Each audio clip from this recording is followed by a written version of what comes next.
Alrighty. What is going on, guys? It's Tazz here, and welcome back to the channel for the first stream in quite some time. Welcome back to the Legion Lounge Live. Tonight we've got a really special stream for you guys. I am joined by a longtime friend of the channel, a icon in the DCTV community, somebody who is a stream lord in their own right, and, just a Twitter connoisseur, I guess. Welcome, Daren, to the stream. So glad to have you here. How are you doing, man? Oh man, thank you so much for having me. I've had such a blast chatting with you over the course of the last couple months or so. So I'm very happy to finally be here on this channel, and you obviously make so cool stuff over here. So it's really cool to be here. Thank you. I'm so glad to finally be able to kind of repay the favor. I've been over on your channel a few times. So glad that we finally made it work. Have you over here tonight for such a special stream, because we are only a couple days away from the series finale of The Flash. The final run is coming to an end, as they like to say. We are almost at the finish line if we want to keep making Flash running puns. So, just general thoughts. How are you feeling right now, I guess, going in to this final episode? Yeah, man. No, I think I've had such a whiplash this season, because obviously this show and obviously the overall Arrowverse has been such a weird time with these last 3 years. This, some really, really good stuff, but some stuff, shows getting canceled, shows not making it. And so going into this final season, this whiplash of quality, there's been this all right, I'm kind of ready for it to wrap up, but then they'll have a really good episode. They're like, no, it's not ending. And I don't think I've really fully accepted that it's the end yet. I haven't processed that oh yeah, it's really about to be over. We're watching the last episode in 3 days time. So yeah, definitely very mixed feelings. I'm curious to see how I feel after the episode, after it's all over. For sure. Yeah, no, I'm definitely in a very similar boat. It doesn't feel real that we're almost at the end of this thing. It felt like, The Flash was a show that we'd have forever. It's kind of, we took it for granted, I guess you could say, as far as, having something in this consistent basis that we can talk about, that we can speculate on, that we can watch. And I guess, again, just kind of, falling into, I guess, habits of oh, this show will always be on. But I guess, obviously actors have to move on, crew has to move on. And, it was just kind of, I guess, the right time to wrap up not only The Flash, but the rest of the Arrowverse as well. Yeah. Because with the end of The Flash, that'll be it, unfortunately, for the Arrowverse that we've all come to know and love, I guess, until everything kind of gets rebooted with James Gunn's whole new DCU and everything like that. No, I mean, I definitely agree. I always, I had a fantasy where well, one show ends and I'll just make another one. And then when that show's end, they'll make it it's this ongoing thing that you could have for 20 years or whatever. But no, it's definitely been a weird journey, kind of seeing one end and then another and then another. And then they kind of stopped making new ones at some point, and it was oh, what's happening?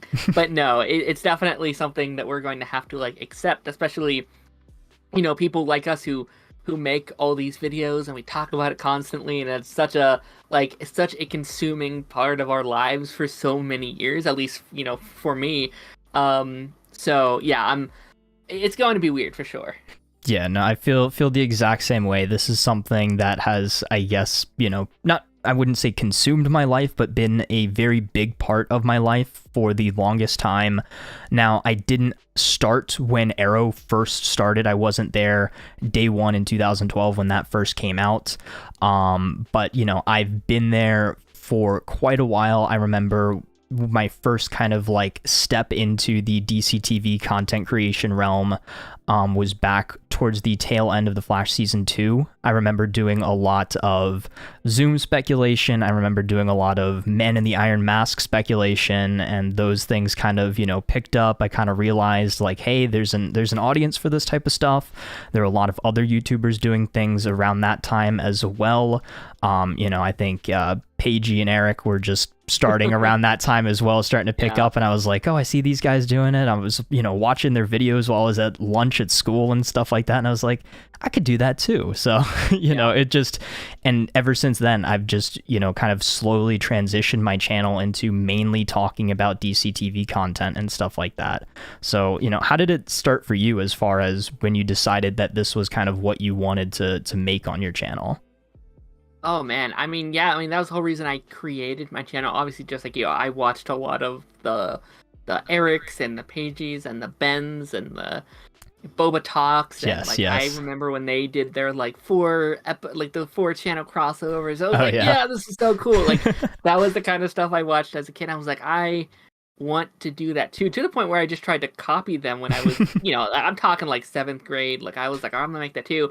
Really, really bad content. Like really bad. Like I'm on my smartphone and I'm squeaky voice, and I was like, hey guy, you know, I was that kind of, but and you know, like evolving over the years. And oh yeah, my favorite thing has been just like meeting all these people. Like of course, like we're talking currently, but all my best friends currently originally watched these shows, and like I'm at a point now where I'm chatting with like Eric and Paigey and stuff like that you know I watched as a kid, and that's such a like a weird moment where it's like, whoa, you know, I've made it to at least that point at least, which is really cool. But yeah, no, I've like, it's like these shows have definitely changed my life, even if that's not what I intended, even if no, that's not like what I started out to do.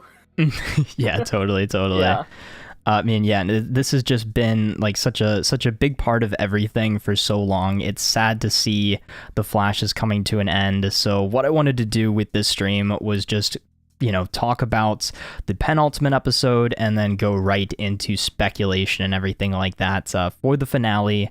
But beforehand, I do have a couple little housekeeping things. I have a couple of articles, a couple of Twitter posts pulled up that I just want to touch on very briefly before we start talking about episode stuff. So the first thing that I have pulled up over here kind of still goes within the same, same realm as the, the finale and everything like that. Just a very small piece of news. I want to get your thoughts on this. I know you covered it on your own at one point, but Carlos Valdez apparently is not coming back as Cisco for this final episode. Do you think it's a, bait and switch? We don't want to spoil the surprise, or do you think he's really not going to be there? Hey, I don't know, man. Like, I have been so trained that like don't believe anything when they say they're not going to be in a thing. Like even when like Grant Gustin said a couple weeks back with the Flash movie, and obviously the big like Andrew Garfield and like the Multiverse of Madness cameo, like all that kind of stuff. Is like, don't, if they could be in it, don't believe it until you see it. But the CW has never like hid anything from us. Not really. Like there's never been a situation like that. They have always announced things. They're like they announced Oliver coming back. They announced this and this and this. It's hard for me to believe that they would try and keep. I mean, I can get maybe them wanting to keep it a secret, but I can't see them keeping it a secret. I'm still hoping and praying for some kind of face cam cameo, some kind of phone call, something. I have a really hard time believing that they couldn't get him on like a phone call to make a small little cameo of something. Like I have a hard time believing that. Yeah, I'm definitely within that same train of thoughts. I feel like, I would love to see Cisco back. He's one of my favorite characters from throughout the show. He's an original Team Flash member, one of the, emotional cores of the show as well, especially in those earlier seasons. Things, kind of dropped off towards the tail end. You kind of got the sense, he was preparing to leave and everything like that. But there's definitely been a void, I feel like, with Cisco gone. Yeah. You see what they're trying to do with Chester. He's been kind of like that Cisco replacement, but just not really lived up to that character that Cisco has always been. I would love to see him in the finale, but I feel like if we get him at all, it's going to be just kind of like maybe through flashback scenes, a little, phone call, a voice memo, something like that. Yeah. Maybe some sort of like deleted scene from a previous season that they can reincorporate or something like that. But yeah, I just unfortunately it doesn't seem like we're gonna get to see him in this final episode. It's so weird. Like I had said years ago when some of these characters started to get less screen time and leave and stuff like that, like especially when Cisco left, I'm like, all right, that's fine. I get you need to move on. I was kind of getting a point with Cisco where like you're not taking that character anywhere, so I'm kind of okay if we bring in someone new. As much as I love that character, um, but I said like, all right, you can leave, but in the series finale, I need Joe, Caitlyn, and Cisco, Yes. and we might only be getting Joe, and that's kind of frustrating. And that's kind of been like a nitpick. I want nitpick's not the right word, but a frustration for me this season has been the cast, and the cast is what made me fall in love with the show.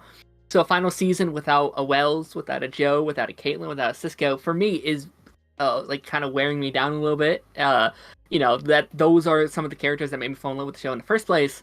So them not being there is quite frustrating, in my personal opinion. Yeah, I definitely see where you're coming from on that. I've been feeling pretty much the same way. Like, the cast of the show was one of those things at the beginning that really made you fall in love with the show. Is it just that core cast of characters, Barry, Cisco, Caitlyn, and a Wells, is like, that is at its core what Team Flash is. And to just not have that, especially in the final season, and, to almost just like very kind of disrespectfully in a way kill Caitlyn off screen and just obviously we're keeping the actress and everything like that, but just she's a completely different character.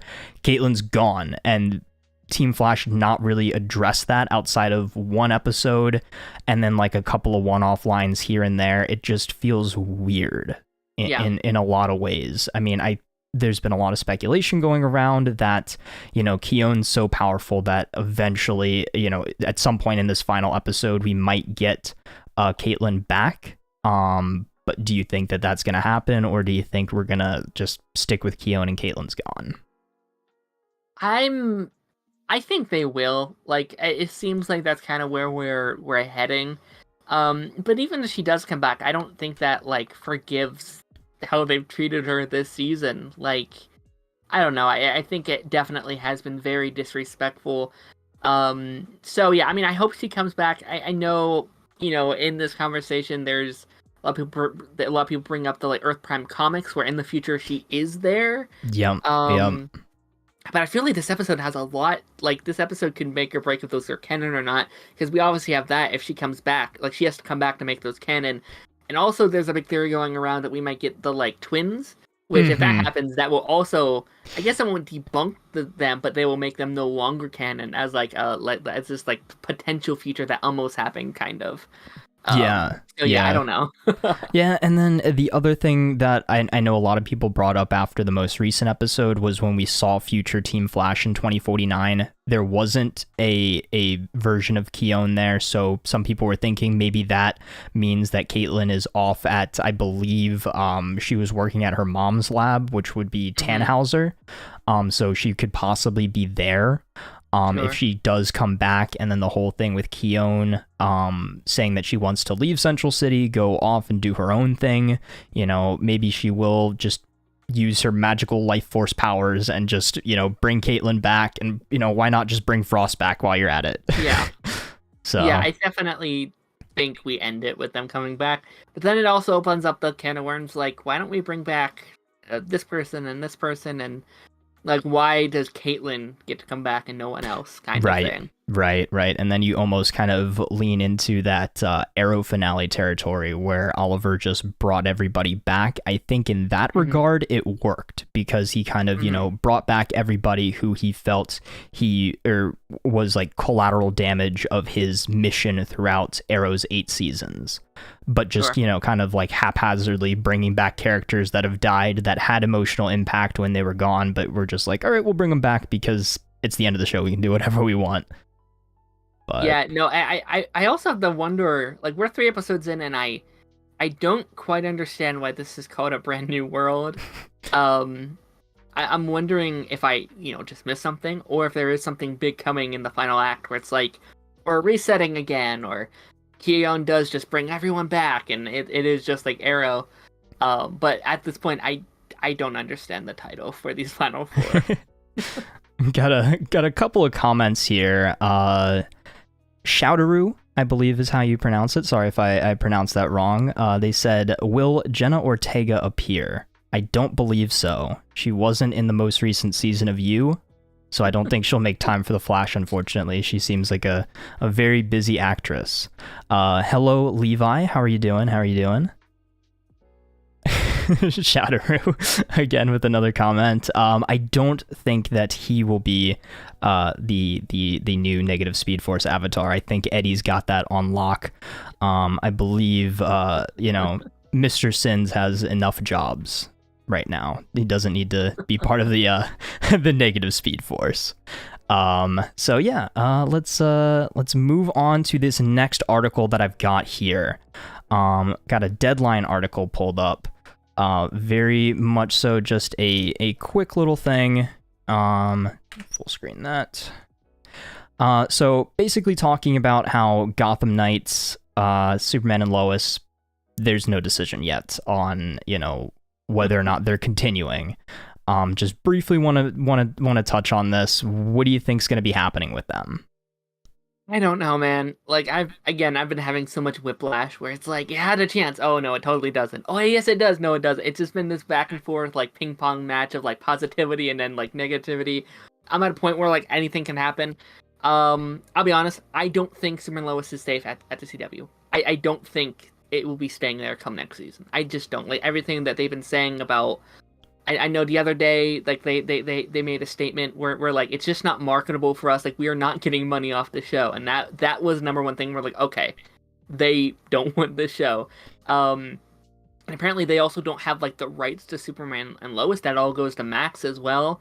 So I think if there is any chance for Max, or for the show, it would be Max, which for me, I think would be the ideal. Like, I think...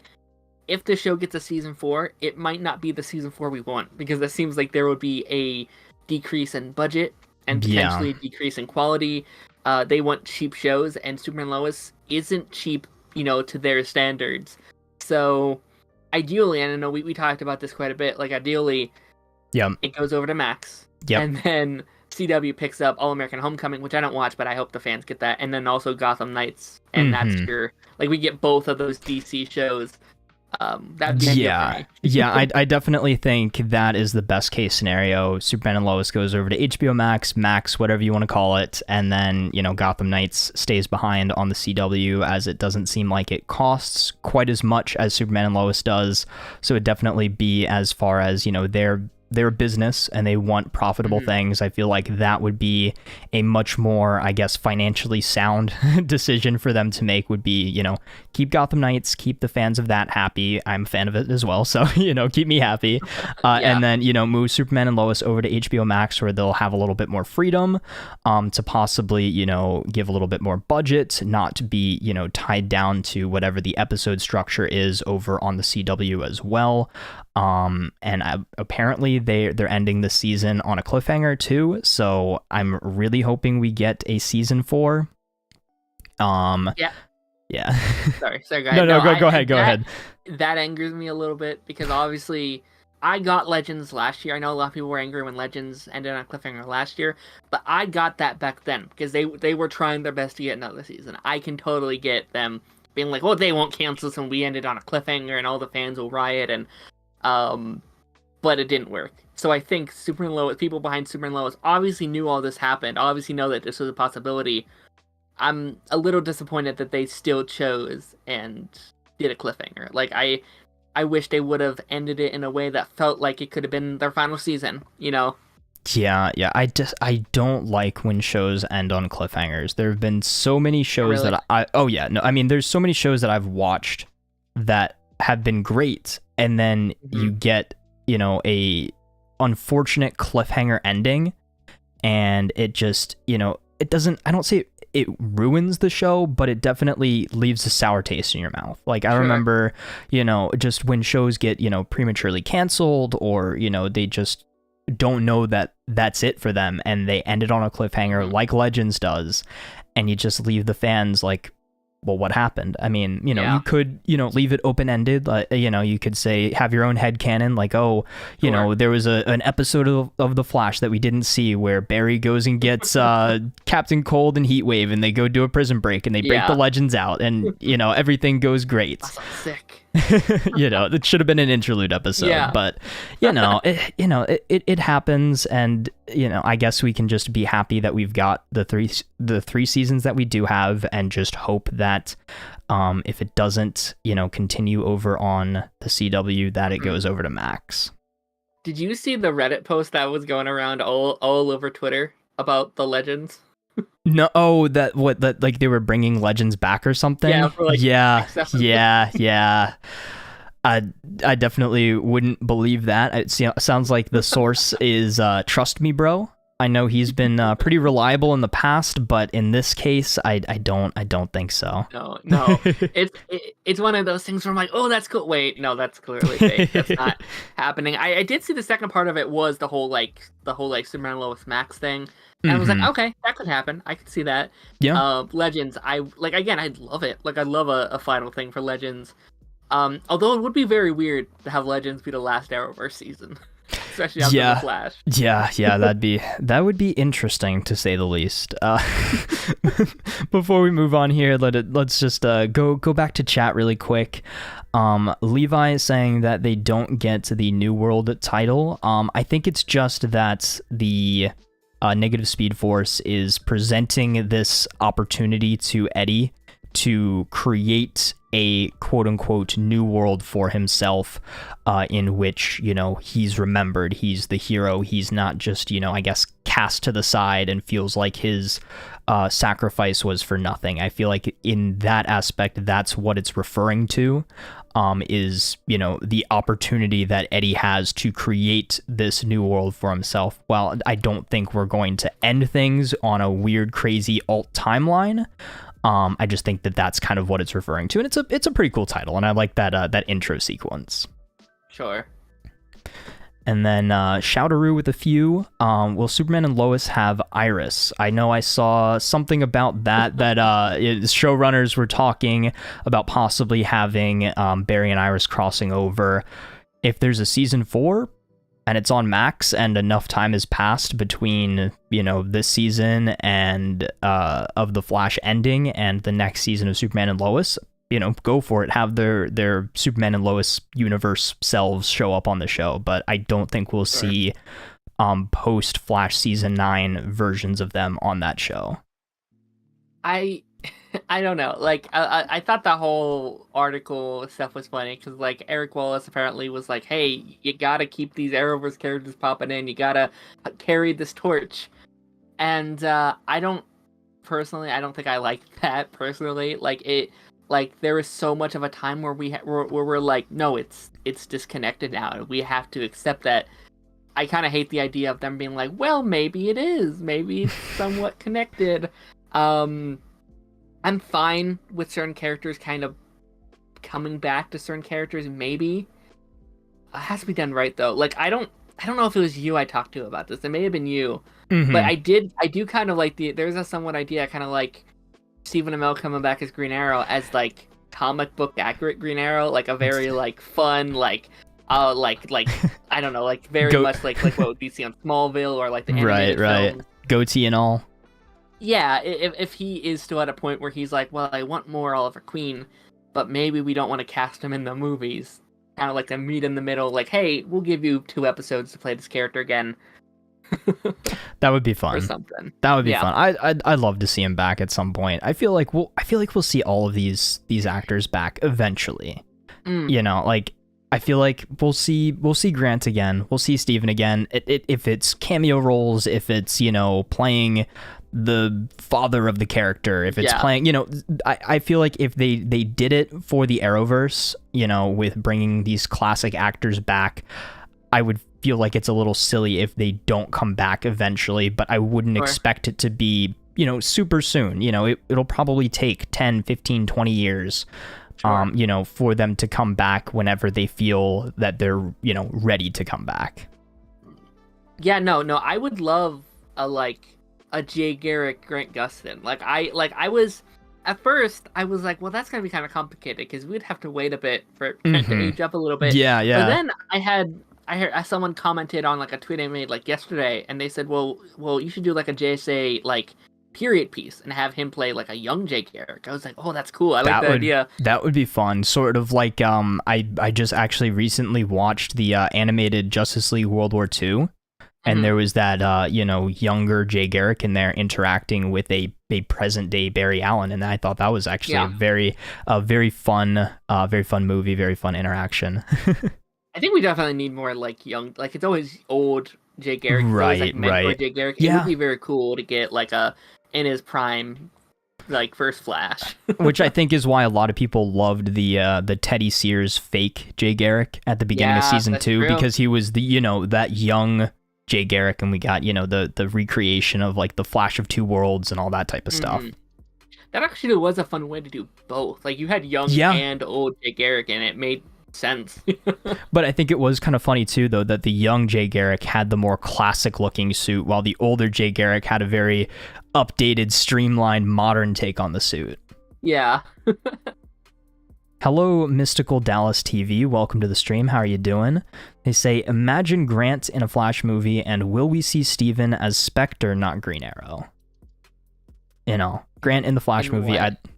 I'm assuming the DCU. Possibly. I don't think we'll see Steven as a Spectre ever again.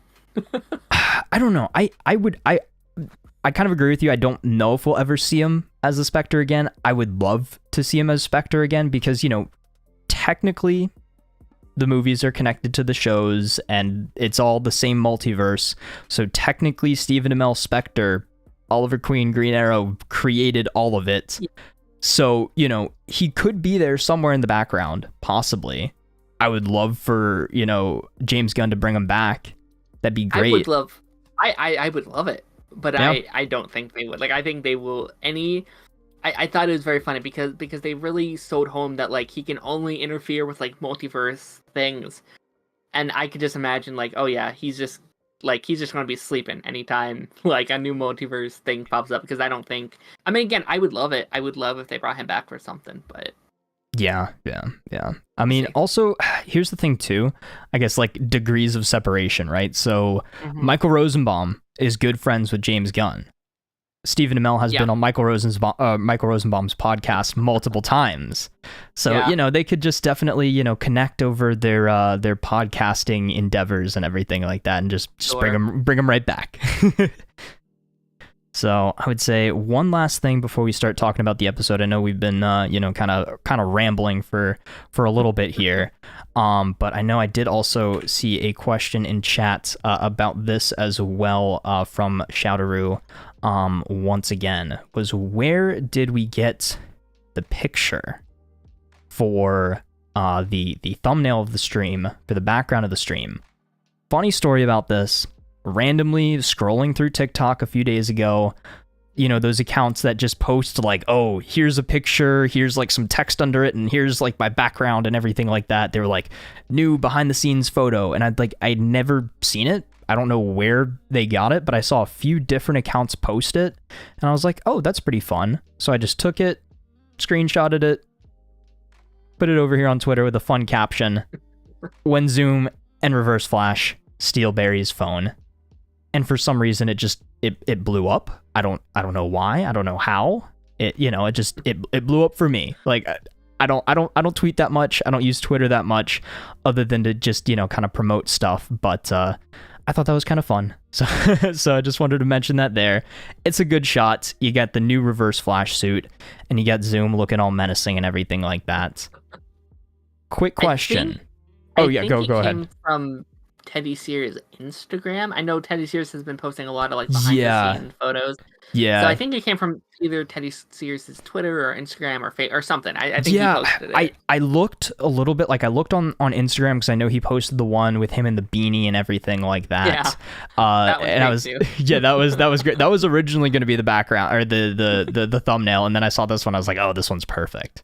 But yeah, no, I don't know. I did a little bit of research, couldn't figure out the original source. So until somebody, maybe something happened, like somebody posted it and quickly deleted it because they thought it was a spoiler or something like that. Sure. But we've got obviously Tom Cavanaugh reverse flashback in the new suit, which I actually like a lot more than some people seem to like. Some people don't seem to like it very much. I think it's pretty fun. What about you? Yeah. The suit? Yeah. think it's a good looking suit. I just don't think it fits Tom. Like, I think it was made for Grant. Yeah. And maybe Matt. I have a theory that they made the suit for Matt, and then things popped up, and they couldn't get him for that arc. Because it has been pretty consistently Matt for a bit. Like, he came back for last season, and Legends, and this season. Like, he's been here for a bit, which has been great. I'm glad he's come back in this back half. But no, I like it. It's definitely very, like, mustard yellow. Yeah, it's very yellow. Yeah. I like it, though. I think he needed a new suit to match Grant's new one, but... Yeah, I don't know.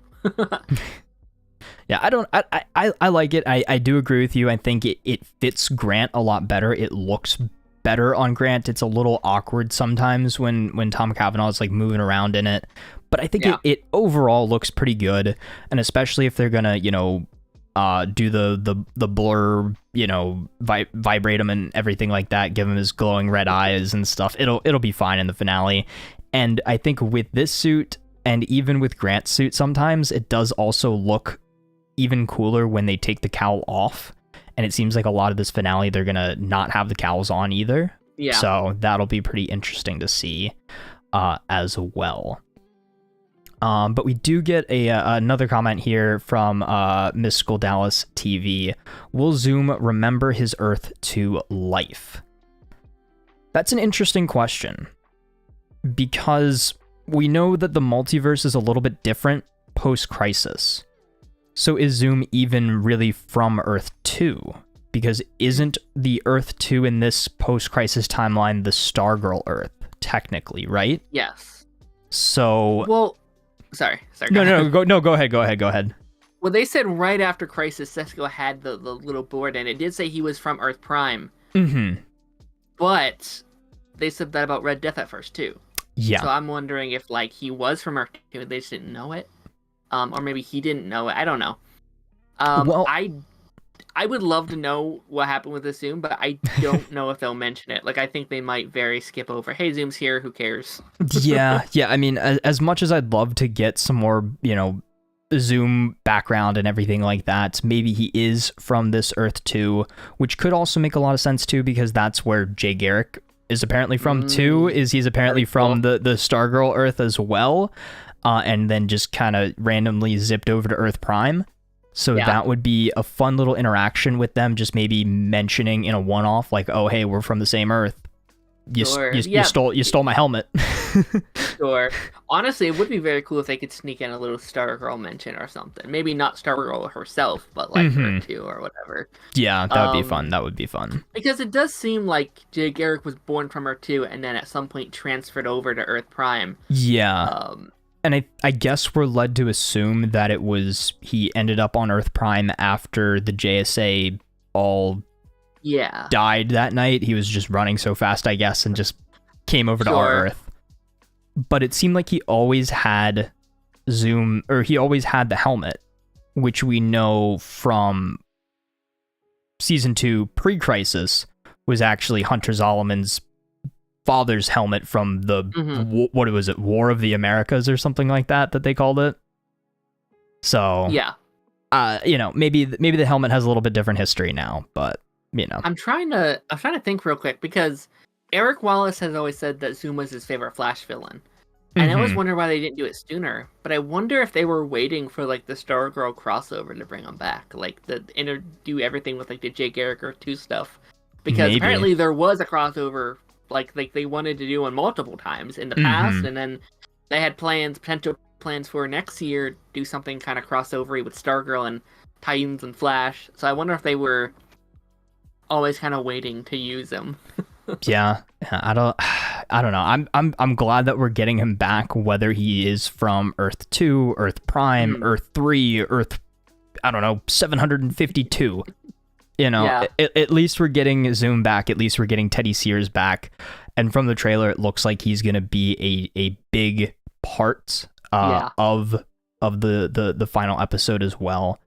It seems like there's going to be a lot of villains to juggle in this final episode. But with that said, let's transition into talking about this final episode, or the penultimate episode, the final episode before the final episode. Yeah. What did you think of this one? I know there's a lot of like mixed reactions online, I guess is really the best way to say it. Is some people loved it, some people not quite as much. Yeah, I mean, I didn't love it. I mean, I think this episode had a lot of cool things in store. I think everything with Grant and Eddie, and of course Candace as Iris, I thought all that stuff was really good. I just think there's a frustration with the show, and again, I like for Modern Flash, I think this was an okay episode. I just think for this final arc and for the like penultimate of the entire show, I didn't love what they did here, and it kind of for me symbolized a lot of the issues I've been having with not only this season, but some of 7 and some of 8. So yeah, I mean, again, some really cool stuff here. But I didn't love it. Yeah, I definitely see where you're coming from. There were a lot of parts that I really liked. So all of the Eddie Thawne stuff, all of his interactions with Barry, all of the negative Speed Force crystal things, that was all great. I wish we had more of that. I wish we had more of that in this entire season. I almost wish this arc kind of spread throughout the whole season, and maybe we broke it up with interlude episodes in between, kind of like a classic season, layout instead of the graphic novel format. I just feel like where this episode was brought down was with what a lot of people find or have found issue with this season as a whole, and that's been, like we mentioned earlier, the side characters. Yeah. They took up a lot of time in this episode. There was, in some respects, I guess, a lack of Barry. There might be some, behind the scenes reasons as to why he wasn't there quite as much. But I don't know. I want more, and I know I shouldn't. To quote Anakin Skywalker here, it just, I wanted this whole episode to just be Barry, Eddie, negative Speed Force, that type of thing. And then when we're getting Cecile jumping into her future body 25, 26 years in the future, and she looks and she looks exactly the same as she does in present day, yet 2049 Iris looks older than Cecile and the rest of the team, and nobody else is aged, and it's super weird, and I don't know. Yeah, no, I thought, I don't like use the word cringe a lot, because I'll be honest, I think the word cringe is cringe. Like I don't like to use it. Especially when a lot of cringe can be good, but I found myself very much cringing with almost all of the future stuff. I find future on the Flash so weird because it's always just the future to this season. Like it's like looking back at season 3's future with like Julian Albert and HR and Tracy Brand and all these things. It's like, how did things change this much? I know we've gone to the future a couple times now, but it's always just really funny to me. Yeah, no, I mean, it just, we were talking about this before we even started the stream, is like, I've been, looking back at old clips from season 2, season 3, even season 4 and 5, I think had a lot of really, really good moments with not only, Barry being front and center as the lead of the show as he should be, but also we had very strong side characters, Yeah. So I don't know. I don't know where the disconnect happened, where, somebody decided, hey, let's, push these side characters to, have somehow more important stories and, become more powerful than the lead of our show. Yeah. I don't know. It just, I only criticize this because I love it. I'm putting that out there. Like we're only criticizing this because we love the show. We wouldn't be doing this if we didn't love the show.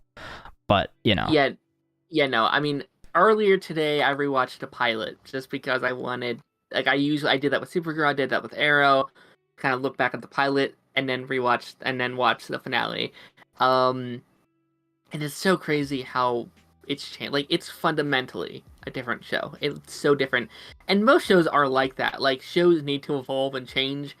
It'd be weird if it didn't, but I think the way it evolved could have been done much better. And to, like, kind of talk about, like, where it happened, I really do think it was season 7. I really think it was them losing their entire cast at once. Like, they lost Ralph, they lost Wells, and they lost Iris kind of at the same time. And if you look at that season as well, like, Candace wasn't there. Joe was off on a separate story. And then, like, that was the first time I realized, like, oh, this show has a cast problem. Because Barry is left with characters like Cecile and Allegra and Chester that, let's be honest, he doesn't have, like, a connection with. Like, he doesn't have anything with those characters. So it's very apparent. It's just very apparent when he's not with characters that's not, like, Caitlin, Iris, or Joe, that like, there's an issue. Oh, yeah. No, I mean, I've seen this said many times before, is that it feels like the new members of Team Flash are not Barry's friends. Like, no. Caitlin and Cisco were Barry's friends. They were his best friends, his closest friends. Yeah. His family, yeah. They just, Chester, Allegra, they just seem like people that work at Star Labs that sometimes come out into the field with him and that just, know his secret identity. They're just kind of there doing their own thing. And it was weird too. Go ahead. Sorry. No, I mean, I was just going to say, like, I don't, like, season 1, they did an amazing job with the cast, but, like, seasons afterwards, they did a really good job at making the characters feel fleshed out. Like, season 3, we did Julian, and I wasn't a big fan of Julian, but they did a really good job at making him feel like a part of that family. Yeah. They did the same thing with Ralph in season 4, and even season 5 with Nora. Like, they did a good job, and I do think it was season 6 that kind of, like, it felt like that Eric Wallace era, where it's like, that's, like, I really love season 6. Season 6 is one of my favorites, but I do think it is that, I just don't think they worked with the characters. Like, it felt like they didn't even try to build them up as part of that team, I guess. Yeah, and it also brings me to another point, is I know a lot of people found issue with season 4 with the whole Thinker arc, with him changing, bodies with all the bus metas and everything, and then people didn't like a lot of aspects of season 5. They thought Nora was annoying. They, maybe Sherlock wasn't their favorite Wells, or no, I'm sorry, Sherlock. But me personally, that was some of my favorite time on The Flash. Like, I had, some of the most fun speculating on things. I remember, thinking, obviously Nora's hiding something. Who is she working with in the future? And then revealing that it was Reverse Flash. And then I think it also kind of having that character show up too in later seasons and stuff, it kind of shows like, hey, maybe we were spoiled back then with how good these side characters and stuff were. Yeah. And then all of our regular characters now don't feel nearly as fleshed out as a lot of those characters did in the past seasons. And, I know that there's a lot of strong points as well from season 6. And I know that there was the whole issue with they, had to cut that season short. And that's kind of with season 7 where things kind of, maybe fell apart. But, in my mind, I think the strongest stretch that the show had was 1 through 5, and I'd like to see somebody, I'd love to debate how season 5 is season 5 is so much better than 7. Season 5, in my opinion, is better than a lot of season 8. Okay. Oh, interesting. I don't know if that's a hot take right there, but I liked a lot of that stuff. Okay. More so than some of the newer things that we've seen. I think there's been a lot of strong, like, one-off episodes, a lot of strong small arcs in a lot of these most recent seasons. Like, I think, episode 10, where we saw, what really happened the night of Nora Allen's death. That was amazing. better than, a lot of what has come before. Armageddon back at the beginning of season 8 was incredible, but that doesn't, I guess, fix the fact that we've had a lot of these weird interlude episodes. We've had characters that don't feel like they've progressed as much as they should have. Allegra's been on the show since, 6, I believe, Yeah. season 6. And she's just going to be getting her super suit now in the final episode of the final season of the show. I don't know. That's a little weird to me. No, I mean, yeah, no, there's definitely an issue. I'll be honest, I'm one of people, I don't like season 5. It's not among my favorite. It's in my bottom 2 personally.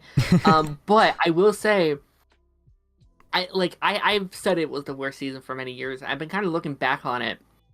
And I do really want to rewatch it because I think it does really need a rewatch soon. But I will say one thing it has over season 9 is its cast. Yeah. Season 5, you have your Cisco, you have your Caitlin and your Joe and your Nora and Ralph, Anna Wells. Yeah. And I think just for that you could argue it's better than this season. So I don't know.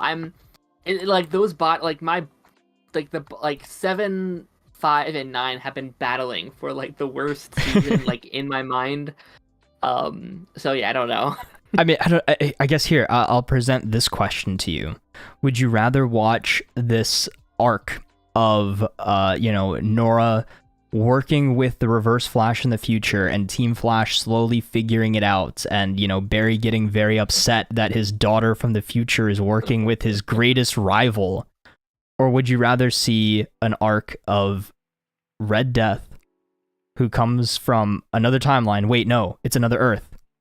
And they, have to stabilize themselves to the frequency of this Earth. But wait, they're not really a speedster. They've just got this suit. And then we've got some interlude episodes that, don't really do much to further the plots, other than we get to see, some characters from some other shows that we like. We got to see, Sure. Something I haven't really talked about either is I will say maybe another hot take is I kind of liked the Dreamer episode a lot. I did too. I really liked that one. I thought, her powers and stuff looked really good, but that's a sidetrack. Would you rather watch that Reverse Flash arc from season 5, or would you rather watch Red Death from season 9? Red Death, if I'm being honest. Here's the thing. Season 5 is weird to me. And again, I'll have to rewatch it. Maybe I'll really like it on rewatch. But I don't think there was one good episode in season 5. I think there was good moments. Everything with Thawne was phenomenal. Mm-hmm. I really do. But you had the King Shark episode that was really cool. But I don't. And I guess the pilot, or I guess the first episode was pretty solid as well. But I don't know. There wasn't many episodes where I'm like, yo, that was really, really good. I really liked that. And I think with 9, at least for me, there are episodes here that I actually really enjoy. I think the whole thing as a whole is messy. I don't think it's very good. But I like the first episode of the season. I thought that was fun. I do like the Dreamer. Obviously, I guess it's a different arc, but I love the Olive Queen episode and the Thawne episode with the 2000s episode. Yeah. So I mean, in particular arcs, I don't know. I would rather watch Thawne than Red Death, but I'd rather watch Red Death over Cicada, I guess is what I'm thinking. Okay. I like that answer. I will accept it. I like it. But no, you do also bring up a really good point. Is I think this season really picked up with episode 9, with the Oliver Queen episode, and has been, I'd say, very strong for the most part ever since, outside of, again, these little side deviations with some side characters and stuff like that. The main bulk of the storyline, episode 9 onwards, has been amazing. I don't know where this, I guess, passion has been in the first part of this season, in a lot of ways. An example, my brother hasn't watched a single episode from this season, and he's like, the finale's coming up, and he's asking me, where should he start? Should he watch, all the way through? Should he start later on? And I have a really hard time recommending starting going in chronological order this season, because a lot of what happened, episode 1, 2, 3, 4, 5, the whole Red Death arc doesn't really matter outside of the map book and the possibility of the multiverse. That's all revealed in episode 9 anyway. So I'd almost say, just if you know the show, start with episode 9 and continue your way to the finale. Yeah, no, I truly do think that this season, I think this season would have been the season no matter what. It really felt like episode 9 was when, like, oh, it's final season, we should start implementing these ideas. Like, I think the Red Death, I think the Rogue story, because I don't know if you heard the theory, but there's a lot of people who think that the main villain was supposed to be Grodd. Yes, I did hear that. Arc. Yeah, I heard that theory, yeah. And then, which I may have preferred, actually. Like, I think I would have preferred him over Red Death. Red Death's an interesting case because, like, people have been begging for her now for years. Yeah. But I don't know if I wanted to spend a final season with that character. I think maybe you could have done a one and done. I think you could have done, or what I've been kind of thinking is, like, have Red Death maybe be a lackey for whoever your main villain is. Like, my dream scenario is, like, that first half is blood work. The whole, like, first 5, 6 is blood work. And, like, you're doing this multiverse story, so have, like, blood work, or have Red Death be a lackey for him. Like unreleasing the multiverse or whatever. I think could have been kind of cool. Yeah, I mean, I don't know. Obviously, we can kind of restructure this season in hindsight, because we've seen how everything's played out. And like I said earlier, I've almost loved for this negative Speed Force crystal story with Cobalt Blue and everything to be around from the beginning. Maybe we could still have room for Red Death and everything like that. Maybe she feels like she's the new Avatar and is being used by the crystal only to reveal that Eddie is the true new Avatar, towards the end of that arc, and kind of set that up a little bit earlier.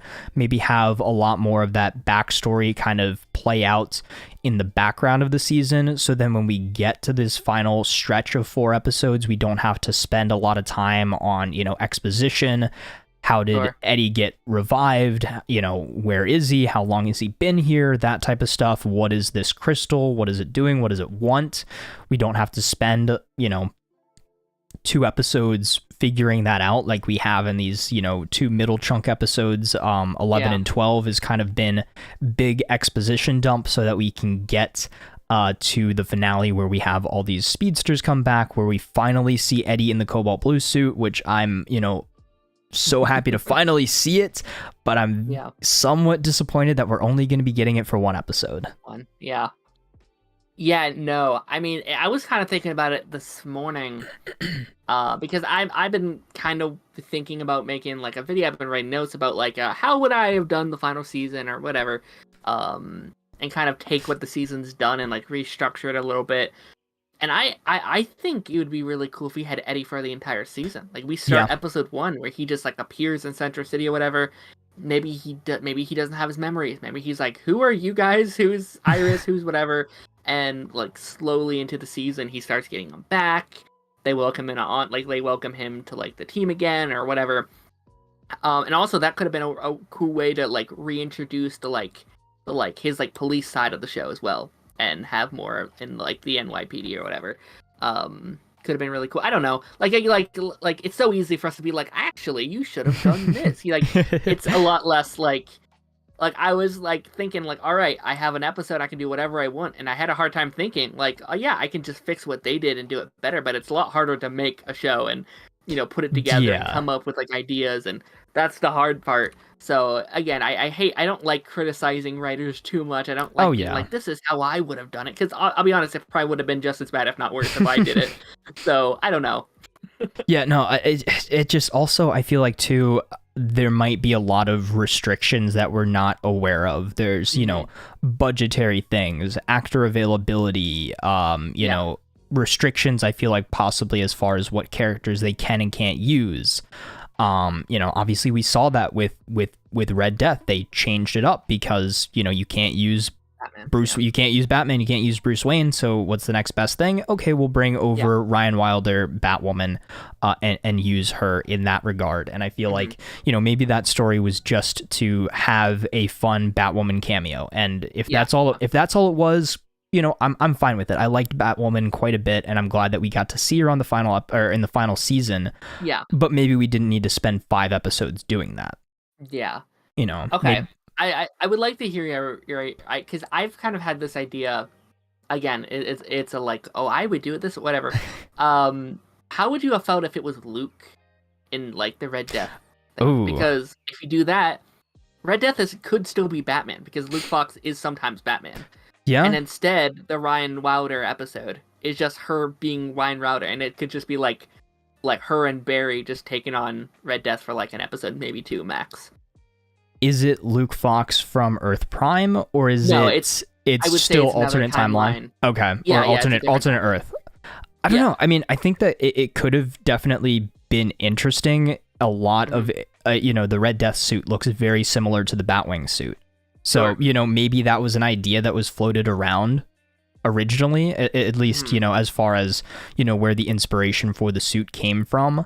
But I don't know. I feel like, in regards to, I guess, fitting into the established Arrowverse, I think having Batwoman being Red Death made sense because Batwoman is the fill-in for Batman in this scenario. Yeah, sure. I think that I think that worked, as it did, but I definitely would have been interested to see how the Luke Fox thing would have played out. But I don't know. I don't know there. I would have been curious if situations ended better with Wallace Day, if you could have got like a Kate Kane versus Ryan Wilder Red Death type thing. Yeah, that would have been. Could have maybe cool. I don't know. That would have been cool, but almost like a repeat of when she had no memories and she was fighting the team in the final season.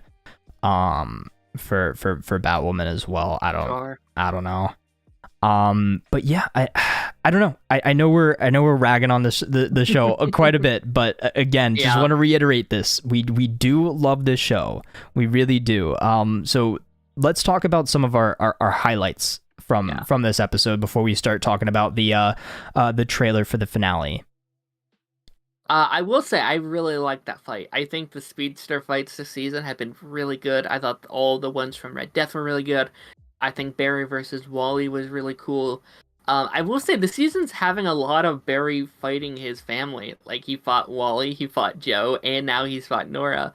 And I guess kind of Eddie almost. Like, I know it's not really family, but still, like, fighting his friends and family and stuff is kind of interesting. But no, I thought, I'll be honest, I think this might be my favorite we've ever seen of Nora. Like, I think through season 5, it was a little rough sometimes with Nora. Sometimes I loved her, sometimes I did not. But it finally feels like she kind of has like fallen into this character perfectly.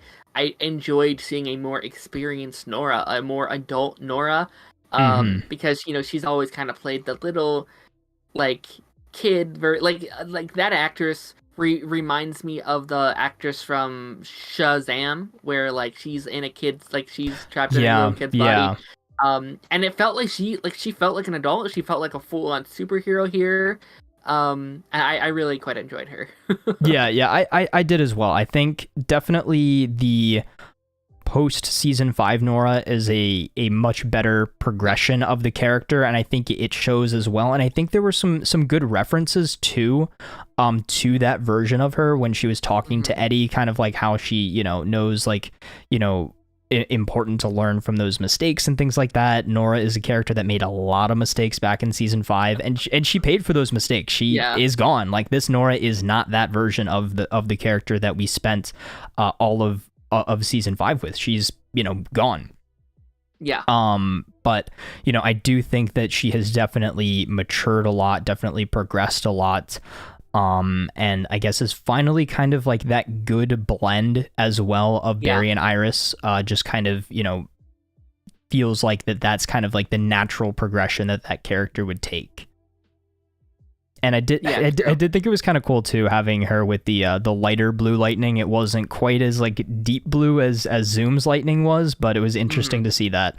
I feel like she's also one of the only characters that we've seen with like now 3 different types of lightning, depending. Yeah, so she had the purple and orange lightning, which was really cool in season 5, and then obviously her just straight up purple lightning because Bart has the orange lightning now, and then having that lighter blue lightning, I guess, also foreshadowing what Cobalt Blue's lightning is going to look like in the finale. Yeah, no, I was actually kind of shocked they didn't even mention Bart here, unless I missed it. He kind of just wasn't there. Like, he kind of just, I don't know, maybe he's in space with his dad. Which I will say, I really liked. I won't say I really liked, but I thought the Watchtower mention was cool. Oh yes, Watchtower mention, Chronarch. Yeah, which I was always kind of disappointed we didn't see Chronarch because I think he could have been really cool. I actually think he may have been the back half villain if it wasn't for the final season. Like I kind of felt like that could have been where he was slipped into. Now I know on Supergirl they introduced the Tower. It was just the Tower. Now we never saw it used for a crossover. Right. I assume we would have if things went differently. But I wonder if like I was talking about this in my stream the other day. There's been a lot of Supergirl and John Jones in space, so I wonder if they transitioned like the Tower into the Watchtower because they're just in space. Right. So much, Right, and is it the orbiting satellite version of the Watchtower, or is it like the moon base Watchtower? Sure. Because she was talking about it being on the dark side of the moon, and it was taking like 12 hours for the transmission to go through. So does that mean that it was actually on the moon? Or was it, part of that? Oh, I do see in the... Go ahead. I kind of like the idea that they're fighting some, 20-year war up in space. Like, there's some villains that they can't defeat, and they keep having to go back into space to take them down for 20 years. It's so convenient. They're just always, off-world. Just, fighting space stuff. Maybe it is. If you could pick one villain. I mean, I know I keep mentioning this, but Warworld, so Mongol, that'd be fun. Yeah. That would be fun. Maybe it's I think probably in their mind it's implied that it's like Darkseid and stuff, but that'd be cool. Yeah, I can see that. I do see in the chat that Nora apparently also had green and purple lightning in the still force. Oh yeah, that's right. And then that does also remind me as well that when she tapped into the negative speed force, she did have red lightning for a minute. So she's had quite a bit. Yeah. Literally every color lightning. Just give her rainbow lightning. That would be amazing. Just every color, like in Jedi Survivor in New Game Plus, you can make a party lightsaber that it just changes color every time. So just every time that you hit something, it'll just change color. So maybe Nora, every time she runs now, she'll just have a different color lightning, just however she's feeling that day. That'd be pretty fun. Party speedster lightning. But another thing that I did want to touch on was Rick Cosnet's acting in this episode was incredible. He was great. I mean, he went through, I guess all the stages of grief. Like he was in, disbelief. He was going hysteric at the end. Like, bro was giving it his all in this episode, and it just, made me wish that we had seen even more of him all throughout the series. Yeah. No, there was a second where he goes down and he starts crying. That was like, all right. But I don't think that's on him. I thought that was a directing thing. Probably. Yeah. But no, he was killing it. I loved the hug between Barry and Eddie. Just so I finally get to say thank you for saving me and stopping Thawne. And I thought that scene was really good, and just how it progressed. I thought that was a really cool moment where he's like, I love you. You like you're back, but she's my wife. You can't. She is my wife. We had to settle this now. Yeah, he's like, mine. It's like, hey man, I know it's not been very long for you, but it's been I guess 8 years removed. Yeah. So slow down just a bit, bro. We'll figure this out. Just don't go crazy. But it looks like in the obviously from the trailer for the next episode didn't take apparently. Oh yeah, no, and of course I do like the scene where he's like watching Thawne and he kept coming back and coming back and coming back. And like this is the arc that we've been begging for years. Like it's such a simple story. Like it's such a clear, cut and dry. Like like he comes back and he's mad that he sacrificed himself and he realizes he did it for nothing and Barry took his girl. Like it's such a simple story, but I'm so happy it's being told. And I still haven't like. It doesn't feel real. Like we asked for it for so long. It's like, oh, it's actually it's happening now. Like it's actually finally happening. It is definitely surreal that kind of the biggest theory from back in the day, like this happened like right after season 1 was over. People were like, oh, Eddie's still alive. He got sucked into the singularity. He went somewhere else, And it's crazy that it's all come kind of full circle here, and this is the final arc of the final season, the final big bad. Yeah. And it also, makes a lot of sense too, because it again, it's that full circle moment. It's, Eddie sacrificed himself at the end of season 1 to save the team from the Reverse Flash, but he keeps coming back. Barry in his mind has just taken his life, and he won't stand for that. He's like, I'm back. What happened while I was gone? Oh, Barry married Iris. The Reverse Flash came back like countless times. Yeah. Did I just die for nothing? Sure. What did you? Sorry. No, go ahead. No, I was just about to say, what did you think of, like, Thawne Nora, like Eddie, like just with the blonde hair? Yeah, I had that written down as well. I was very confused at first. I was like, what's going on here? And then I saw the wig and I was like, that's an interesting choice. Yeah. And then the also the logical aspect of that too is Iris and Eddie's child would not look like Nora because genetics. But hey, no, absolutely not. Oh, but I will say I could see it being just like a symbolism thing. Like They just like they took what his daughter looks like and they're like, all right, let's give her hair, like let's change her hair color, and that's the whatever. Like I bet if they really had child, it wouldn't look like that. Oh yeah. I don't know if that's what they were trying to imply or not. No, if I'm giving them way too much credit for that. No, I think that's kind of the direction that they were trying to go. Is like, is Nora is Barry and Iris's daughter, and Eddie sees her as the daughter that he could have had if he didn't sacrifice himself. So I think in that respect, in that like I guess symbolism aspect, it makes sense and it works. Sure. I also do appreciate them calling back to last season when he met Nora and Bart. Mm-hmm. Yeah, and I thought that was fun, and she was like, Eddie Thawne? I know you. And he's like, wait a second, I remember you. From what was it, 2013? You were the interns. Memory. Yeah, like I couldn't remember someone I met like 10 years ago. like once, like one interaction, I would not like. That's great memory. Yeah. No, I mean it's just like you see people in your everyday life that are just like, hey, and they address you by your name, and I'm like, I don't know who you are, but hey. Yeah, sure. I got you coffee one time, Yeah, it's like, we were there for a day. We just zipped in, saved the city, zipped out, Yeah.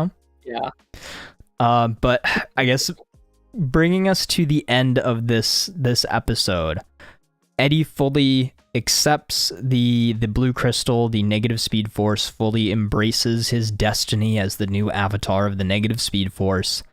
And he's, bestowed all the power and everything like that. And he sees all of the past speedsters show up in the crystal. He sees Iris. He sees his version of Nora and stuff in there and everything. And that's kind of where we leave the episode off. He opens up a breach, a wormhole, whatever. And he's about to be like, all right, hop in, losers. We're going to go mess up some timelines. So how do you... Go ahead, sorry. No, I was going to just say, like, how do you think this is going to play out? Are we going to see him, recruiting people at the beginning of the episode, or is everybody going to just be together and it's time for evil speedsters to wreak havoc? I don't know, because it did seem like some scenes have been cut. Obviously, we knew that later some scenes between Savitar and Zoom, which I'm very disappointed by. I wish we could have seen that. I don't know. There's a lot this episode has to do. I could see them just kind of appearing. Like, I could see Eddie like doing his like evil monologue. It's like, give me Iris or else or whatever, and he's like, all right, and then all 3 portals pop up and they all fly through. And then that's the scene Thawne who's like, I'm not missing that, whatever. I feel like for time reasons that might be what they do, because I'd rather see individual conversations between these villains and Barry than the individual conversations between Eddie and these villains. Yeah, I agree. Although I will say I do really need a conversation between Thawne and Eddie. I think that's very important, just because of their past and Thawne's whole thing about like, you don't become anything, like you're a waste of a man, and to see if he still agrees with that or not. I guess. Yeah, I mean, it would be very funny if he goes to recruit everybody. And he's, like referencing just like certain things. Like he'll go up to Thawne and just be like, no such thing as a coincidence. And be like, just yoink him from the timeline. You know, that type of thing. Do you think that these are going to be versions of these characters from like, I know a lot of theories have been thrown around that it'll be right before they died. It'll be from another Earth. It'll just be, being revived by the negative speed force, like Eddie was revived by the negative speed force. How do you think that they're going to all, I guess, come back to face off against Barry and Team Flash in this episode? I assume he's just pulling them from a point in time, very like No Way Home-ish, I would assume. I know Thawne's gonna be an interesting take just because of the suit. And it has to be like, that suit has to be from like a specific time. So maybe like right before Armageddon or something. I don't know. Savitar. I will not try and think about Savitar too much, because he was erased. Like he never. Yeah. Savitar's a can of worms. I never wanted them to bring him back because I love Savitar. I thought he was fun, but he's a mess if you think about it for just 2 seconds. Oh yeah, no, I totally agree. I know, a lot of people didn't love the reveal or anything like that. I loved it. Every time I rewatch that, every time I see Pizza Face Barry step out of the suit and he's like I told you from the beginning, I am the future Flash. Oh and yeah, that's one of my favorite scenes. Like it's so my only issue is we didn't get it sooner. Like I wanted like 10 episodes of evil. Oh Grant. Yeah. I want Grant's next role to be a villain. Like I want to see him go. I know he did on like Glee and stuff like that, but I want to see him play a full-on villain in something. Like he's so good. Yeah. No, I think he was one of the best at playing an evil version of himself. Sure. I think that worked great back in that season, and I feel like also something that I've been thinking about for a little while. How would you fix the Savitar timeline? The fact that it doesn't really make sense that what came first, the Time Remnant or Savitar? Yeah. The easiest way to explain that would be, maybe at the end of season 2 when Barry made the Time Remnant to stop Zoom's machine, that Time Remnant that sacrificed himself and evaporated went into the Speed Force and was trapped there and went insane and then came out and is Savitar. There's not he made Time Remnants, Savitar killed all of them except one, and that one became Savitar. Like, I feel like that's a much easier explanation, is one that you had already created, was already trapped in the Speed Force, and then finds his way out and is Savitar. I wonder if, because they start airing these before they're done filming, I wonder if this is like a Gravity Falls situation where it was that simple, and then they're like, dang it, they got us. Let's rewrite it and like make it like they'll never guess this. I could see that. Like I remember looking back on the season and wishing it was like the original timeline Barry, the Barry that like got erased when Thawne went back and like made this one sooner. I think I remember that one being really cool. But again, there's no reason I shouldn't have just been like Time Remnant Barry from season 2. Like that would have been so much easier. Yeah.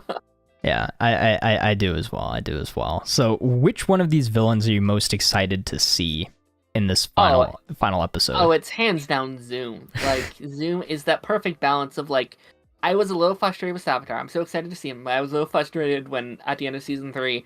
I love Thawne. I will always love Thawne. I'm excited to see him interact with all these villains. We've seen him a bunch. Like, it's nothing new seeing Thawne again. But Zoom, man, he just had that perfect one season thing, one and done. We did see him a little bit in season 5, but no, it was kind of a perfect one and done. And I'm so excited to see him here and just interact with all these different characters. Him and Thawne. Like, it's crazy to think about. Like, those two villains have never interacted. And I'm so excited to see them interact. It's going to be such a fun thing. And I really wanted, and again, it was cut, but I did really want a thing with Zoom and Savitar, because Savitar is what Zoom wanted Barry to become. Like, that's Barry once he unlocks his darkness. That's what that is. Yeah. So I think seeing that back and forth would be so interesting.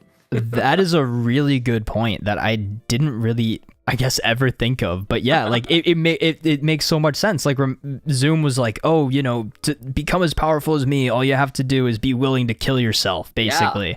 And like, he did it. He killed all the time remnants. And like, I honestly, I wonder if that's where like the thought of this character came from. Like the thought maybe. Of like, oh, what if the villain for season 3 is that, and again, I didn't really think about that until this season, where like someone on my Twitter is like, yeah, it should be Zoom and Savitar. I was like, why should they? I was like, oh, no, that's perfect. Like, that'd be so cool to see. But yeah, it was unfortunately cut due to Grant having COVID and them not being able to do everything they wanted to. Yeah. Which again, very disappointing. I know productions have to move on, but it's the final season. It's the final episode. Just like delay it a couple days or something. I know. That's exactly what I was thinking. I'm like, come on, can't we just like extend the filming period just a little bit? Just, give us these things, or like, film it a little bit later, just do it on a green screen or whatever. I feel like probably what we'll see in the finale episode is, instead of Pizza Face Barry talking to Teddy Sears unmasked or something like that, it might just be Zoom and Savitar both suited up having a quick little back and forth. And that might be the extent of it. And I'm sure it'll be a great scene. But, Also, did you notice that Savitar's voice is different? Yeah, so I have the trailer pulled up and everything like that. I don't know if that's actually supposed to be Savitar, or if it's another character, if it's the negative Speed Force crystal or whatever. But yeah, I did hear that. I don't know. Maybe that signifies that there's something different about Savitar. Oh, sure. Yeah. Or maybe it's just the fact that they couldn't get the voice actor back to do his classic Savitar voice. Yeah, no, I mean, it's not an issue to me. Like, this is another, like, Earth. This is so much time has passed. So many timeline changes. It's not an issue for me. Like, most people, like, casual fans aren't even going to notice it's been so long. But no, I think there was something really special about that gravelly voice in Savitar. That's so good. But I guess it all comes back to Savitar saying, that's the thing about time travel, Barry. The more you do it, the less the rules apply to you. So good. Oh man. I will say I do feel really bad for Godspeed, because we literally haven't mentioned him at all. I'm sorry, Godspeed. You're the master of memes. Lord Dabspeed. I do feel really bad for him, because I thought he could have been really good. Like, I think that actor did a really good job. He just didn't get enough time, I guess. Yeah, I think my biggest issue with the whole Godspeed story was the fact that they dragged it out for so long. Like, it started at the beginning of season 6 and they didn't wrap it up until the end of 7. And then the fact that they made him a full-on villain instead of making him like an anti-hero like he is in the comics, I feel like that would have been a more fun way to do it. And then, have him be kind of like an anti-hero member of Team Flash. And then maybe we could still have obviously all the Reverse Flash stuff that we did in season 8, and then pull a comic thing as well and just have Reverse Flash kill Godspeed just for fun. Like he does in the comics. I don't know. I think that would be more interesting. I think that makes him a more interesting character by making him an anti-hero rather than just a straight up villain. And he's basically just Walmart Zoom at that point. Sure. I 100% agree. Again, I'm not very knowledgeable about Godspeed from the comics. It was just kind of a character that they, like, people were begging for so many years. And it honestly kind of felt like they didn't want to do it, but it was kind of like, well, let's just finally do it and get the fans happy. But Yeah. no, I think we haven't really ever had. I'm trying to think. Anti-hero speedster. I guess trajectory was kind of Yeah. or I guess the speedster last season, fast track was kind of for a minute like she was Right. robbing different places, but I wouldn't call her an anti-hero. I guess. I No, don't know. no. Yeah, we never really got like a Red Hood Team Flash member, basically. And I mean, I guess kind of they Sure. did that with, I guess, early Killer Frost too, where she was kind of an anti-hero in a way. But yeah, I don't know. I mean, definitely again, a lot of things that we could have changed. I'm sure we could do a whole stream on like, you know, what we missed would have done, opportunities. like Yeah. like every like go through each, like do one for each season, and it's like, okay, what would we have changed? And like maybe, do you watch Nando V Movies? He does I like do, the one small change, and you could do like one sure. small change for each season. Oh, I could talk for hours just on that. There's so many. Yeah, Well, the only season 4 and 5 are like 3, 4, and 5 are just like you do this small little thing. right, and exactly. Like, it's so much better. One little thing, one little thing Yeah. would have changed it completely. I think the only ones that you don't touch are 1 and 2. Oh yeah, those are perfect. Like Yeah. I put them like season 1 is my favorite season of television ever. Like it's my favorite. It always will be. I love it so much.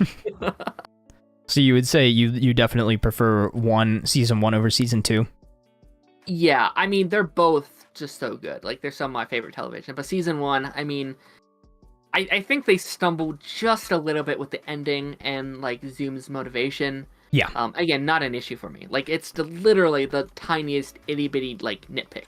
Mhm. But season 1 is just my first ever season ever. I fell in love with it instantly. I have so much memories. Yeah. Yeah. With that first season, it's insane. Like it really felt like the first show I had watched like that. Like it was kind of really my first introduction to like TV show. Like I don't want to say real TV shows, but like I watched a lot of like Disney Channel and Yeah. like animation and very like Flash is still very family friendly, but like this was kind of like, oh, this is a show. Like this is sick, Right, and that led me to all these other shows. Yeah, I definitely get exactly where you're coming from that. Like I feel the same way. I remember, I it's weird. Like I wasn't interested originally. Like my brother was watching it, and then he like showed me this random, like it's so funny. It's like an out of context random like flashback scene in season 1, and I think it was like Harrison Wells talking about the particle accelerator to Pied Piper, like in a flashback thing, and I was like, this is so confusing. I don't know what's going on here. I don't know what any of this is.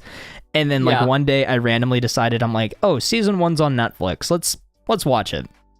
And I go through it, and I remember just like being just enthralled by the story of the season and everything like that, and being like so shocked that they ended on that cliffhanger with Barry going into the vortex or whatever. And I'm like, oh my god, what happens next? And I was like, and that was when season 2 was currently airing. I think they were in their mid-season break, so I couldn't watch season 2 immediately on Netflix. I was like, oh, where do I watch it? I think I like bought the first episode on like Amazon randomly to just like see where everything else kind of went from that. And then from that point forward, I caught up on Arrow, caught up on Supergirl, and I guess the rest is history at that point. Sure. No, I was actually just about to ask you, like, when in the timeline did you catch up?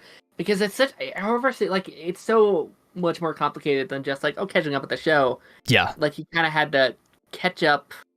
And then also you had like all the other shows you had to like connect the timeline and where you are. Like my watch order was so weird, man. And I remember Legends was very confusing because I would watch things on the Flash and then go back to Arrow and be like, that already happened. That's kind of weird. And I watched all the way through like Arrow season. No, I watched Legends season 1 before like Arrow season 4. Mm-hmm. And I remember being very confused with like the Ray Palmer stuff and the White Canaries. Like I thought she was dead, and it was a whole thing. But no, I caught up. Season 2 had just hit Netflix, so I was like a year behind from you, I guess. Okay. And that summer, I binged them. Like I binged almost all the shows, and then tried to get caught up when they started going live. So Flash season 3, Arrow season 5, Legends season 2, which was such a great year. Like what a great year to kind of start watching them all live. Like that was so good.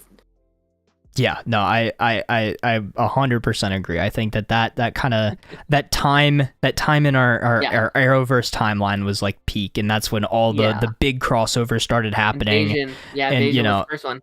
Right, and then just Supergirl moves over to the CW then, and then like everything's connected, and we have like 4 or 5 episode crossovers, and just all this stuff, and it just like Stephen Amell appears on Legends, and then Black Siren moves from Flash over to Arrow, yeah, of course the crossover event and Supergirl. It's so good.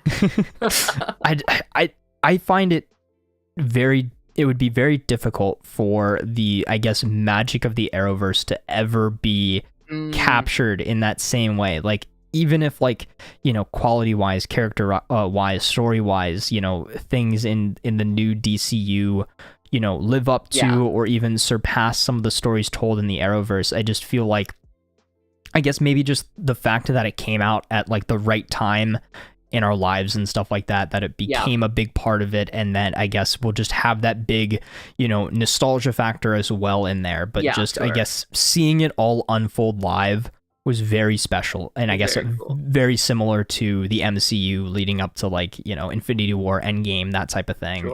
And I'm sad to think that maybe we're going to be in a very similar state to where the MCU is now currently after Endgame and stuff, where things are kind of like somewhat connected, somewhat disconnected, not feeling like it's capturing that same magic that we had Endgame and before.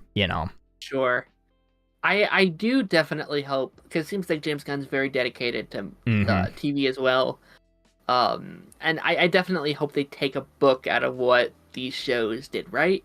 And I don't know if it was you I talked to about, I probably was, but like, take a little bit of what this did well with its characters and its heart and its like storytelling with TV, and add the budget like with the MCU, and then go over to Star Wars and be like, well, we can go all over the timeline and do that, and take the DCU, and there's something good there probably that you take from the costumes and the budget and stuff like that, and kind of make, like, I think you could make the perfect like cinematic universe if you combine everything from everywhere. But no, I definitely hope there are a like connectivity. Forget about how many, because he said at one point how many he wants to do a year. I think he said about 3 to 4 projects a year, which seems like a pretty solid number. And I mean, if that's projects overall, that's probably 1 or 2 movies, 1 or 2 TV shows, and like maybe a game. Sure. Yeah, no, it already seems like off the bat, I don't know if you've, been listening to all the Superman, like, legacy stuff. Apparently, like, Mr. Terrific is in the movie, and apparently there's going to be other heroes in the movie. So it seems like right off the bat, you are kind of doing this, like, connective universe, which is kind of shocking to me. Of course, you have, like, Amanda Waller, which you could totally fill in with Batman and Superman and Wonder Woman, whatever. You could... Right. Even Booster Gold is a character that feels like you could have it like littered with like hero cameos from either the future or the past, or whatever it is. But yeah, I'll be curious to see if you could somewhat capture that magic again that was so special. And maybe not for us, but maybe in like a new generation that's yo, this character was on here and now they're here and now they're here. Like, if you could do that for exactly, that would be great. It literally, hitting the nail on the head.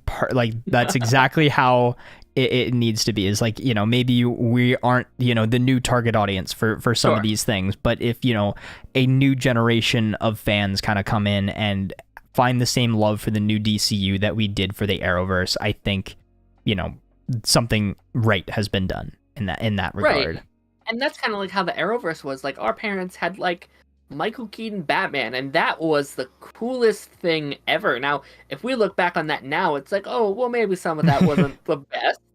And that's how the Arrowverse will obviously be. I'm actually going to be very curious to see how that transitions. Like, is it going to be looked upon more positively or negatively? I could see it going either way. Probably more like Smallville, because like Smallville is very like, oh, that's part of its time, but it's really, really good type thing. Yeah, I mean, it seems like Smallville has aged actually very well. Really well. And Really well, yeah. I think these Arrowverse shows will as well, just because they've been kind of made in that modern age. You know, CGI is pretty good for TV especially. And you know, I think they pull from a lot of really good comics and everything like that. So I think in that regard that it will probably hold up, but I feel like a lot of the, you know, maybe a lot of the earlier seasons definitely had a lot more like, you know, CW aspects than you would see in some of the later seasons. So in that regard, maybe it's more so a product of its time sometimes. But you know, I'm hoping that it'll stand the test of time. Yeah, sure. And you know, I would be curious to see where you would start. Like Arrowverse is so hard to watch, like from beginning to end. And you know, I'm like I'm thinking about kind of wanting to go back through and watch some of the stuff again. And it's like that's such a long journey. Like that's such a I used to talk to people who were like, oh well like where can I start and how do I get into it? You know, going to like Crisis and it's like I don't know, man. Like you're not gonna watch 29 seasons in time for Crisis. Like it's a lot. And you know, maybe they just watch like one of the shows, and then I think these shows really do struggle with when you can only watch one because those crossovers are hard. Like they're really hard, and it's like, oh, what does that character mean for this thing? And I don't get, like, especially very early, like Legend, like you cannot just watch Legend season 1 and understand, like there's so much you know going into it. I mean it's definitely kind of like an anime in that regards. Like somebody's gonna have to make like the definitive Arrowverse watch list, and it's like, all right, so you start with, you know, Arrow season 1 and 2, and then you watch the first half of season 3, and then you watch, like, you know, like all this type of stuff. And it's, you know, I feel like somebody's a lot more, you know, well versed in that type of stuff than me is gonna make that one day, and you're gonna have your list of, you know, shows that you need to watch, episodes that you need to watch from each season to get to the crossovers and everything like that. And they'll have the filler episodes that you can watch if you want to, or skip if you don't want to, if you want to get through them a lot easier. Yeah, exactly. So it's gonna be, it'll be like, you know, people doing that for like Dragon Ball Z or something like that. It would be pretty funny. But you know, I think it's time to move to this trailer for the final episode, final season. You've seen the trailer. I'm assuming you've seen the trailer. Okay, so what I talked about it over on my stream a couple of days ago, and yeah, no, it's a mini trailer, man. It's a doozy for sure. Yeah, so I'm not gonna fully play it. I have it pulled up here so we can kind of like scrub through it and everything, to you know, avoid the copyright algorithm. But you know, it sets the stage very nicely, I feel like, for the finale. You know, it kind of introduces the fact that we're gonna have all these villains team up. We had, you know, Cobalt Blue going to assemble them, because he's, you know, trying to obviously live up to this new avatar of the Negative Speed Force. He is Cobalt Blue. He's standing here in Iris's hospital room with his blue flowers. Yeah. I don't know. Does anybody know what type of flowers these are supposed to be? Like, obviously, they're just like random blue flowers, but what's the significance other than they're blue? So, I didn't even think about it, but I watched these shows with my mom, and she had mentioned maybe they were at his funeral. Like, they were at his funeral when he died. I was like, that's a really good theory. I don't know exactly how it would make, because he wouldn't have been at the funeral. Like, it would have been an empty casket. But maybe he can somehow like see the flowers from his funeral, because they've been showing it for weeks now. Yeah, and I was like, what are they? It's like what's so important about these flowers? I mean, they're beautiful flowers. But, they are. You know, I don't think they're gonna help him. You know, sitting here in Iris's hospital room, he's like, hey, I know you're about to give birth to you and Barry's child, but I'm back from the dead and I brought flowers. Does that help? You want to choose me? It's so funny. I posted on Twitter. I thought it was hilarious that scene from the Mario movie where he's holding the yes, I saw that. It's literally this photo. It's so funny. Even like the way they look, it's really funny to me. No, this scene seems very fun. Like it seems very funny. Oh yeah. And it's kind of. Go ahead, sorry. No, wait, no, what were you saying? Sorry, I was. No, I was just saying it couldn't happen at worst time for this man to show up. Like, Literally the worst timing in the world. But while we've got this still pulled up, this is kind of our best look at the suit that's not in a behind the scenes shot. What do you think of the suit? I personally love it. It looks very comic accurate. I know some people are hating on it, but it's supposed to look a little crazy, like he's kind of like a blue Power Ranger, but I think it works. No, I mean, I get why people like it. It looks it does remind me of like Tommy Oliver's like OG green suit, like that like white chest plating. It does remind me a lot of that. But I like that though. Like it looks like it's pulled right from the comics. I do appreciate the Arrowverse has never shied away from like silly looking costumes, or like they pull them right from the comic books, and they don't care if it looks silly, because CW is silly. Like it's silly, and it's and that's why I think I love a lot of it, man. Like they don't pull back, and they don't pull away from like, well, people might think this is dumb. It's like, well, comics can be really dumb. Like they can be very cringy and funny. So I think that's cool. Again, I wonder Iris's reaction here. They're all at the hospital, so I really want a Joe scene, a Joe and Eddie scene. I think that's really important here. Yeah. And his reaction, because I mean, Eddie almost became like a son to Joe in a way towards the end of season 1. Yeah. I mean, I think a scene between those, and I know he's in this episode, so it doesn't have to be long. I get there's a lot you have to do. There's a lot of characters you have to interact with. It's really funny. I love it. It's so funny. I almost wonder if Irish could have handled the situation better last week. Yeah. The future. Yeah, I would have maybe, and maybe she's older and she's like, I don't have the patience for this. She's like, but I honestly, don't have time for this. You know what? I will say, I didn't think about it. I was under the impression that she already met Eddie, but no, you are right. That's future Iris. So this Iris hasn't met him yet. Right. I didn't even think about that until just right now. I will say that the scene that you're paused on now, was, I think my stream's a little bit behind, but that flash shirt, I love that flash shirt. Is Nora being at her own birth is hilarious. She's got her own little X helmet. Yeah, that the cutest that Chester's holding. Yeah. And then we got Chillblaine with the little whatever this stuffed animal is. Yeah, it looks like a polar bear. I can't. Oh, well, that would make sense because he's Chillblaine, so it's got a What does Kiona have? I don't know if she's in here. I know Allegra's got something wrapped there. Your face is covering her, so I thought it was. Sorry. Yeah, it is. It is. I'm sorry. Hold on. Bad. We'll do that there. Boom. See you for 2 seconds. But yeah, no. So I think that's pretty funny. And the fact that Team Flash is just like, who cares about the timeline? We'll just let Nora be here for her own birth. But is it actually just her birth, or is it her and Bart? If it's her and Bart, then she dies, right? Like then she'll fade away again. Yeah, that's the thing. Like, there's no way you can have. Like, I think they will have the twins. That just makes sense to me. You have that like diaper line from season 4, but they'll probably try to explain it. Be like, it was always. I don't know. They'll do something. Yeah. So I don't think we'll have any deaths here. I don't. Oh yeah, no. I mean, there's a shot in there later that looks like there could be a death, but I don't think there's going to be a. Yeah, I can a death. Go to that really quick.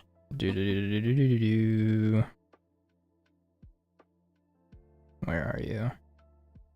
Kids in here. You passed it up, I think. Yeah, with the whole. Yeah, there we go. Yeah, it's a shot. Yeah, it's that shot with Dawn. Yeah, and Allegra over. She's got her suit. Chester's down. And we got I hope he did, like phasing hands. So I saw this theory as well. That the chair? Yeah, the chair's there too. But the fact that maybe all of the Team Flash members might get kind of, killed. Get killed, get their stuff rocked by all of these evil speedsters that we have teaming up here. Obviously, Savitar, Thawne, Cobalt Blue, and Zoom being all menacing back here. that, you know, maybe they go like, we have a final showdown or something like that. They kill all of the members of Team Flash, and then Barry's like, bro, what do I do? Everyone's dead. Well, yeah, exactly. It's like, Eddie's already messing the timeline up so much. Why don't we just, you know, fix things? And maybe that's kind of also where the A New World thing comes into play here as well. I do think it's also pretty interesting how this trailer reuses a lot of footage. I'm trying to find a shot that would be very recognizable. Like, they had the Black Flash stuff very early on in the trailer. I'm trying to see or that shot right there with Barry. I'm trying to get to it. Yeah, going into the Speed Force from the end of season 3. Yes, it was end of season 3. End of season 3 going into season 4. Yep. So that's reused. There's a lot of stuff from season 1. This shot is pretty funny too. This is from episode 9 of this season when he's facing off against Bloodwork and stuff, I believe. Mm-hmm. And then obviously we get a lot of flashbacks to like Eddie and stuff from earlier seasons. Oh, he's blurry. Season 1. That shot from Eddie, yeah. Yeah. But then what else? We get this shot I wanted to pause on was kind of fun. A nice callback to to Savitar's main goal of killing Iris. He's like, well, if I can't kill Iris, I'll kill Nora, and he's got her in this very, very same fatal hold right here. And I guess also, what do you think of Savitar with the red lights in the suit instead of the blue lights? Do you think it's just negative Speed Force, or there's another reason around that? I think they just wanted it red, if I'm being honest. I remember when the photos came out, everyone thought it was Red Death in there. Oh. I don't think it is. I don't think they do that, but that was a popular theory for a while. I do want to say about this, I just thought about it. This must be traumatizing for Iris. Oh yeah. Like, she's literally giving birth, and the man who, like, she died, like the man who killed her in the future is coming back. Like, that must be terrifying for her. It's ridiculous. Must be some PTSD. I wonder also if, like, Cobalt Blue's bringing all these villains back to help him, but they all had their own plans, their own goals. I would assume that they're all going to kind of deviate from the plan and then go off and do their own thing. Like, Zoom seems like he's going to go terrorize the city because he likes terrorizing the city.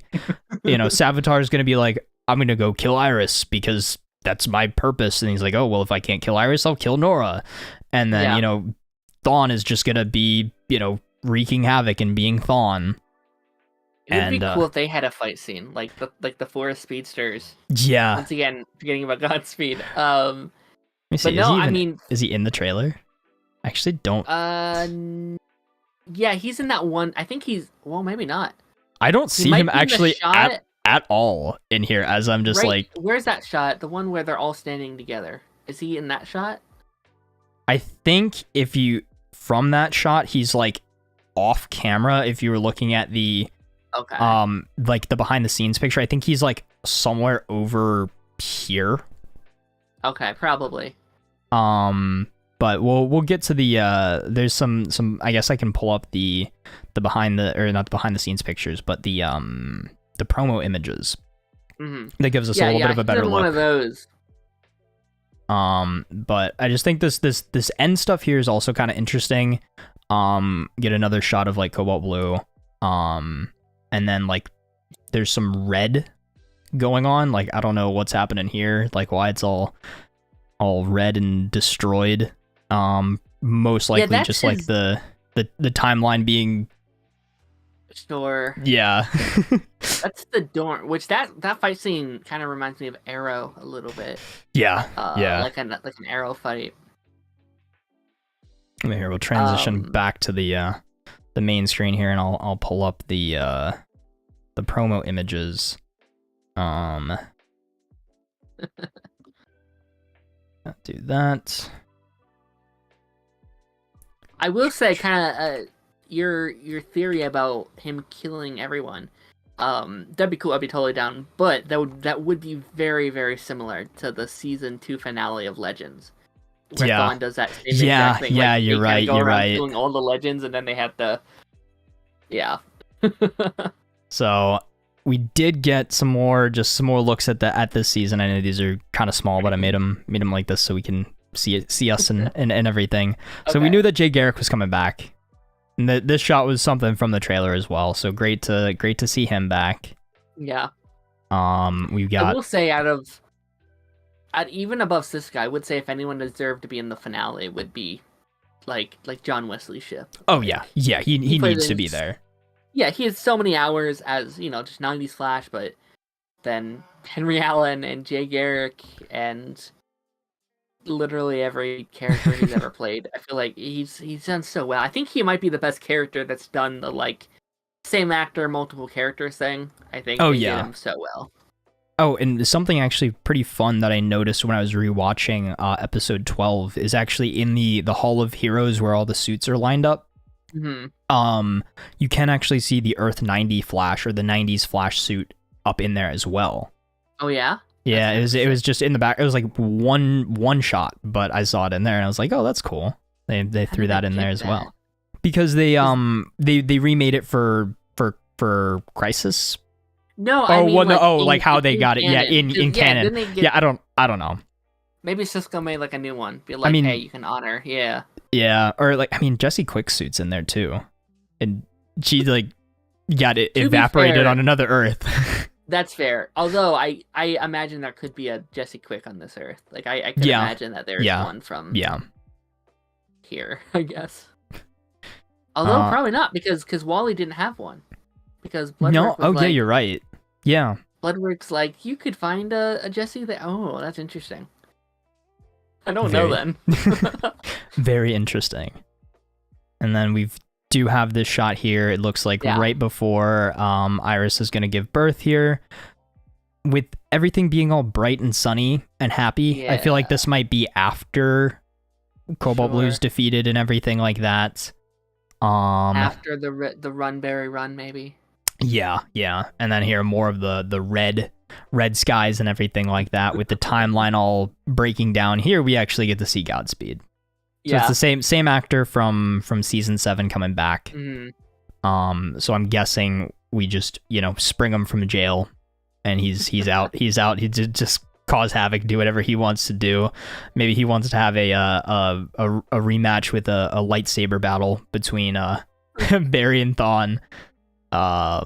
Do you think we're gonna recreate that article from season 7 or 8 where it's zoom in, Godspeed destroys Central City or whatever?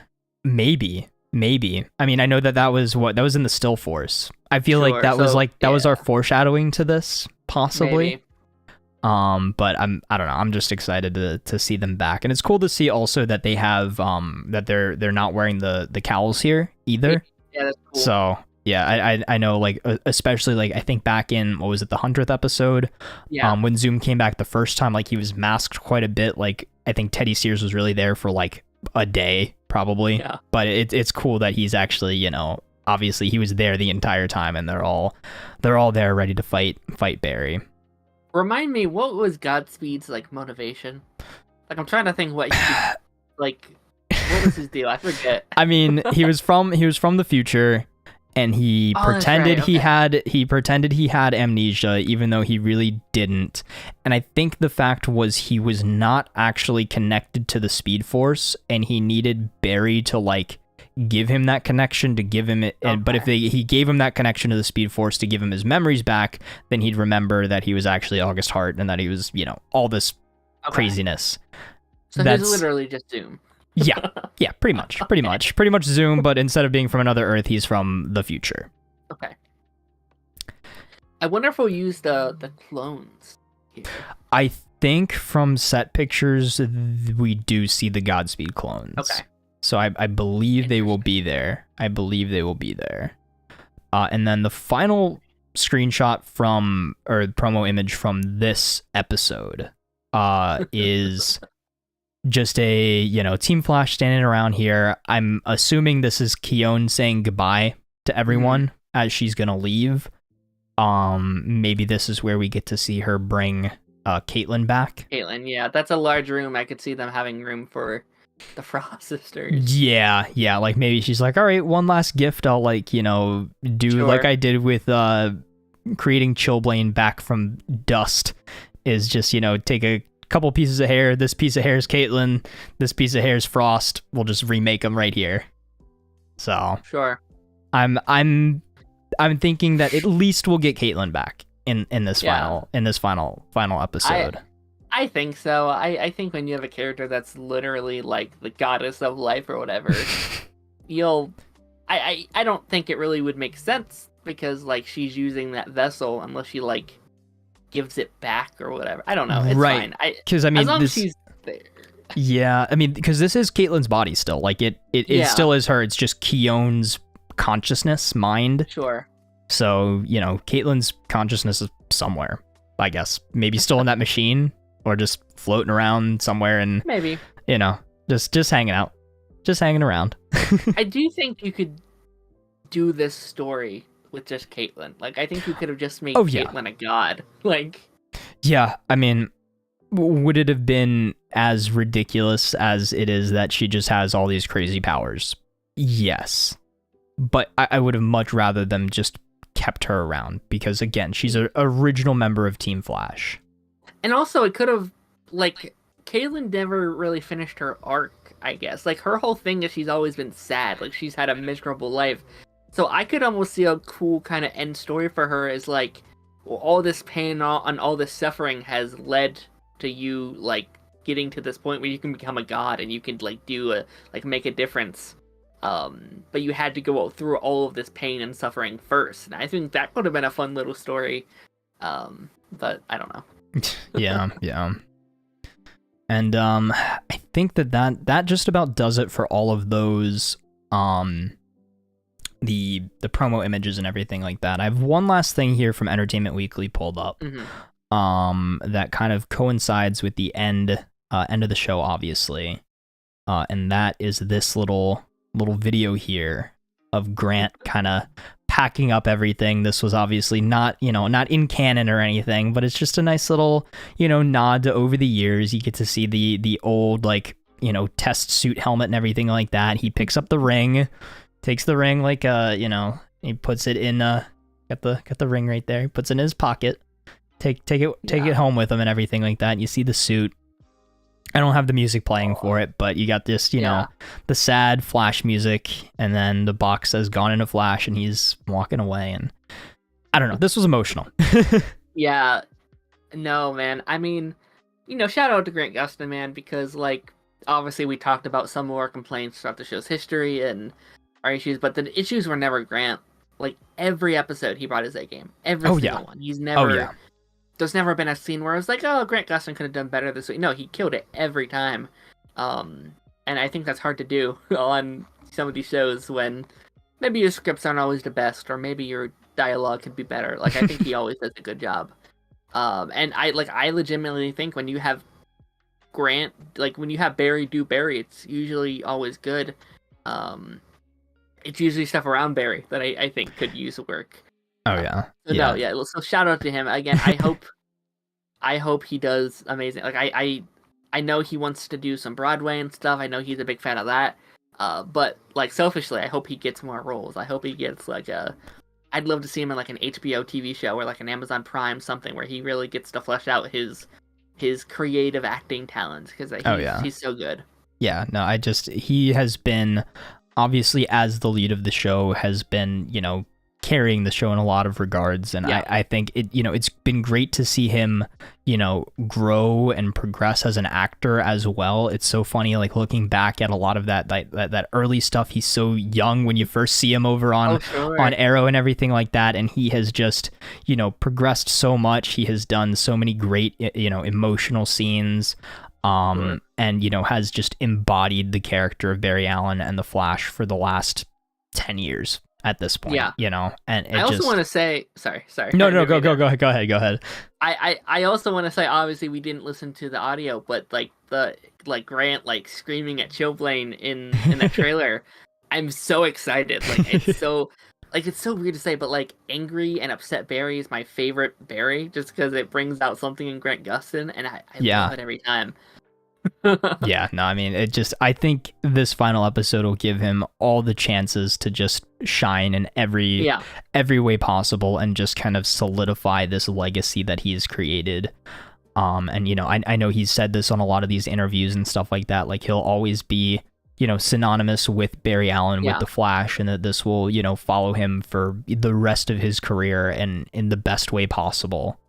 I really respect that, because I think that's a hard thing to say. Yeah. I think that's a hard thing to accept. Obviously, I'm not an actor. I haven't gone through that, but I assume when you get off of a popular show, I hear a lot of people talk like when they're on Disney or whatever, they're like, oh, I just did this really popular show, and then I'm going to go off and do all these other things, and they don't get that role. And I very much appreciate and like respect him being like, yeah, this is probably the biggest thing I'll ever do. This is the most iconic thing I'll ever do. And then like just off the bat being like, yeah, I would come back. I would do other things. I just think the prospect of him, maybe even if it's not the Flash, but having like another iconic DC role could be really cool. Like Brandon Routh went from Superman to like Ray Palmer, and I think that's helped really cool as well. Like I'd love to see him. I don't know. Like he's so iconic as Flash, but like, you know, maybe it's a Jake Garrick, maybe it's a Henry Allen or a Max Mercury or something. I don't know. No, I know he's a big Superman fan as well. Maybe they'll let him just play like a random alternate Earth version of Superman at some point in the future. Fun. That would be amazing. But yeah, you know, I just Luthor. I don't know if he'd shave his head. But yeah, no, I just speaking of legacy, I guess my one big hope for this finale is that we get to see kind of the Flash's legacy with maybe a nice little flash forward like they like to do, like they did with Stargirl. Like I think that the way that they ended Stargirl was perfect, with showing you know how they're seen in the future, the impact of the JSA and everything like that. If they do something similar for the Flash here, you know, showing maybe Nora in the future, showing some other speedsters, showing again the Flash Museum and just Barry's legacy, you know, and how that plays out throughout the years, would be a very, very nice way to end things. And, you know, I also hope we get one last monologue about believing in the impossible. And I think that was a line in the trailer as well. Mm-hmm. Yeah, I would like a mix of the intro for the first episode, because I just rewatched it, the like, can you do something for me? That whole thing. Yeah. With a mix of like, my name is Barry Allen. That whole bit. I think you like if you can combine those two just a little bit, could be kind of cool. I'm curious because, you know, Eric Wallace, he talks a lot. I think he's put out a lot more than I wanted to know, but he has talked a lot about like this being a very open-ended ending for, you know, this and also the overall Arrowverse. Mm-hmm. So I imagine there'll be kind of like not a clip show, but like maybe flashes to like some of the biggest moments or most iconic things. Like I could imagine maybe getting a flash of like Barry and Kara or Barry and Black Lightning or, you know, something like that. Yeah. To show all the heroes he's met over the years and all the things he's accomplished or all that jazz. My ideal like series finale originally, I like the look of this finale. It looks very fun.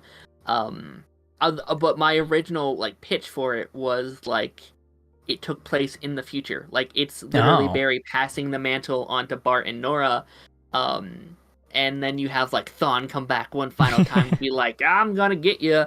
And then that's your way of like, they would all be old, but like, I mean, with this show, they're not gonna look old. Yeah, like you can have the party, and you can have quick cameos from like Supergirl or Jefferson, and that's like, good job, kids, or whatever, and then they leave or whatever. You know, that was my dream finale going into the season. But I am very excited for this. Like, it looks more of like a legacy for Grant than. I guess it just feels a lot like it's a lot more with the villains than the heroes, I guess, which I'm not against. Yeah, no, I mean, I just hope that we get enough of Barry in this final episode to give him a satisfying end, a satisfying send-off, and a satisfying conclusion, kind of to say, hey, Barry saved the day one last time, but his story continues, the legacy of the Flash continues, these characters will continue even if we don't see them week to week anymore. Sure. It does seem very open-ended. Yeah. I think it will be.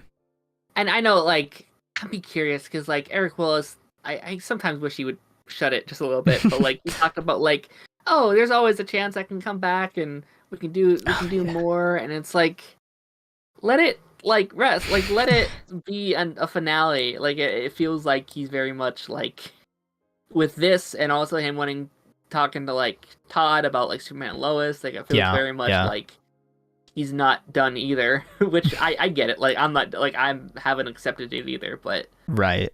Yeah, I mean, I'll always be open to more from the Arrowverse in any capacity, but I think also it needs to simmer a little bit. It needs to cool off, to chill for a bit. We need to really fully absorb in the fact, like, it's over, but these characters will continue, and there's a possibility to see them again in the future, but it doesn't have to be the immediate future.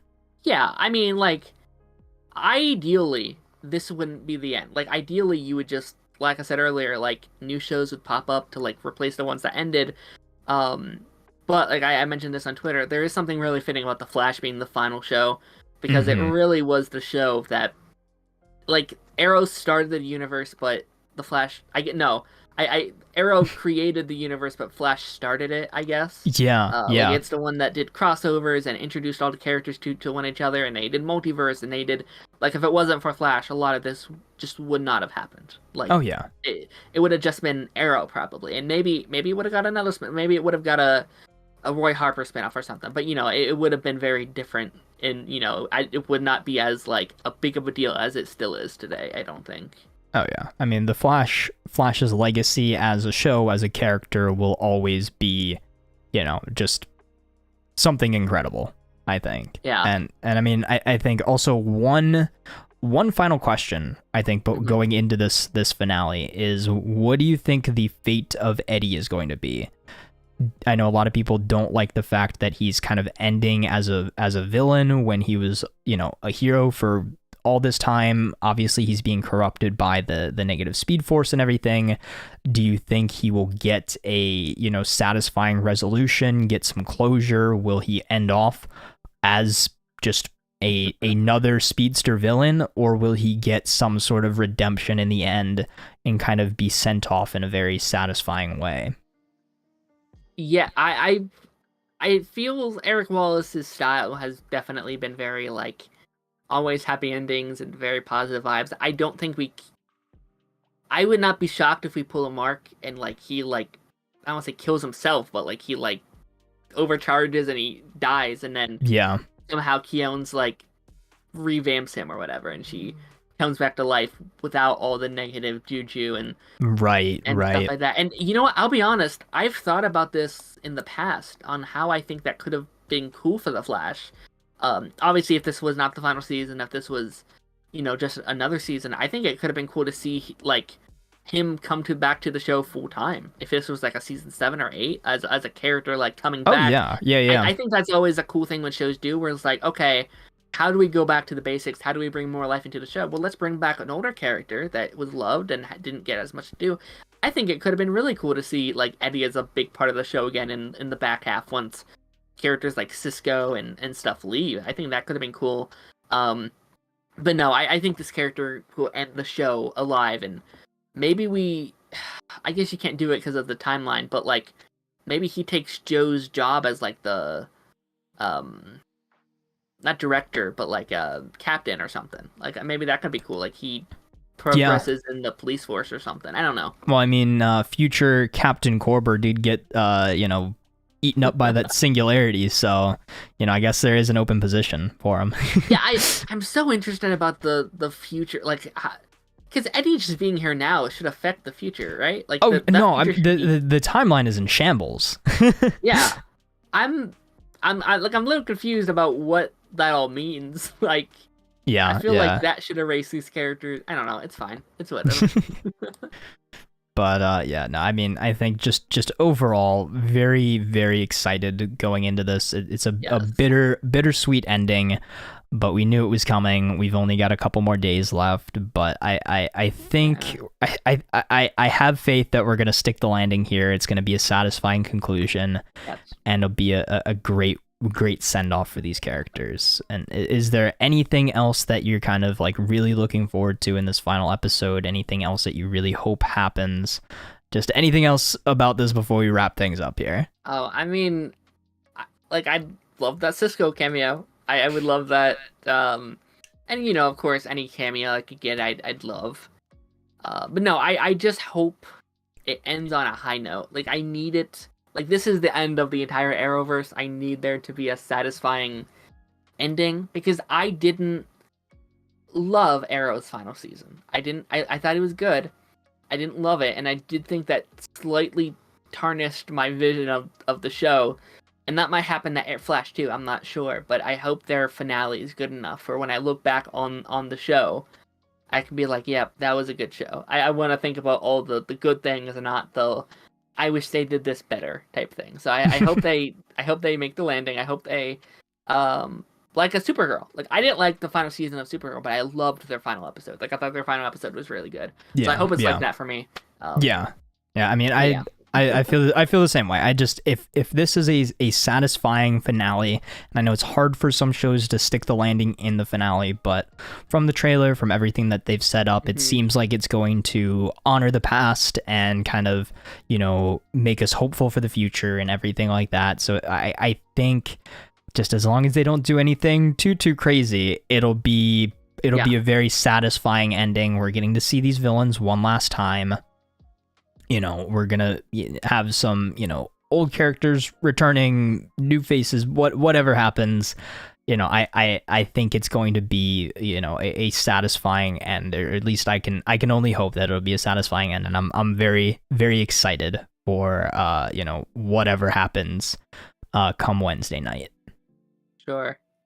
And with that, I guess that kind of brings us close to the end here. We've been going for a little over 2 hours. I hope I didn't keep you too long here. Oh no, that's all right. That happens every time, man. And I don't hate it.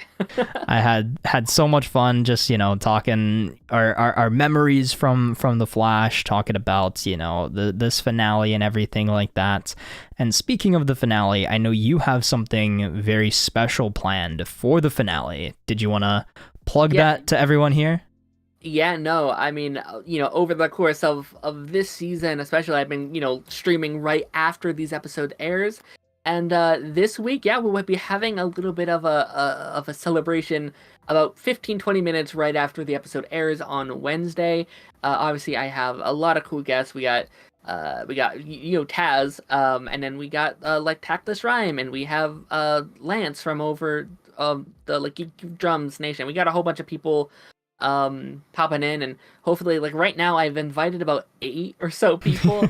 And I really want it to feel like a good kind of like goodbye, let everyone get all their emotions and feelings out on the episode and the show as a whole, and we can talk about some of our favorite moments and all that jazz, and hopefully have a really good time watching the last Arrowverse episode ever. It's so insane. I cannot, like, I haven't like comprehended it. But yeah, that's Wednesday about 9:00 EST. I don't know what I think you're in that. Are you in that time zone too? Yeah. So I'll be watching it live. Okay. So yeah. So right after the episode airs, you know, I'll be over there. So where can everybody find it? Just search up Daren McClymonds over on YouTube. I'm over on Twitter as well. Way too much on Twitter. But I'm over there on Twitter and all that fun stuff. So yeah, if you're a fan of the Flash or just Arrowverse as a whole and you want to stop by and say hi and talk about your favorite moments, yeah, stop on by. So yeah, thank you again so much, Daren, for being here. All of his links will be down there in the description. Please go check out his channel, check out his Twitter if you guys haven't already. Drop him a follow, drop him a subscription, and make sure that you are there for this iconic stream Wednesday night after the Flash finale. So yeah, once again, thank you so much for being here. Thank you to everybody who is here live. Thank you to everybody in the chat. Thank you to everybody who will come back and watch this on playback. Hello, people in the future. I am also breaking the timeline. But with that said, anything else you want to get out there before we wrap things up? No, I mean I don't think so. Just have fun with it, man. Just try to enjoy the last episode ever. It's gonna be a big one, I think. Words of wisdom. So once again, thank you guys so much for coming out to the Legion Lounge live, whether you were here live or you caught us on playback. Thank you so much for being here. Thank you, Daren, once again for being such a great guest. Hope to have you back on the channel at some point soon as well. Absolutely. So thank you guys so much for watching. But until next time, guys, it's been Tazz, and I'll see you guys in the next video.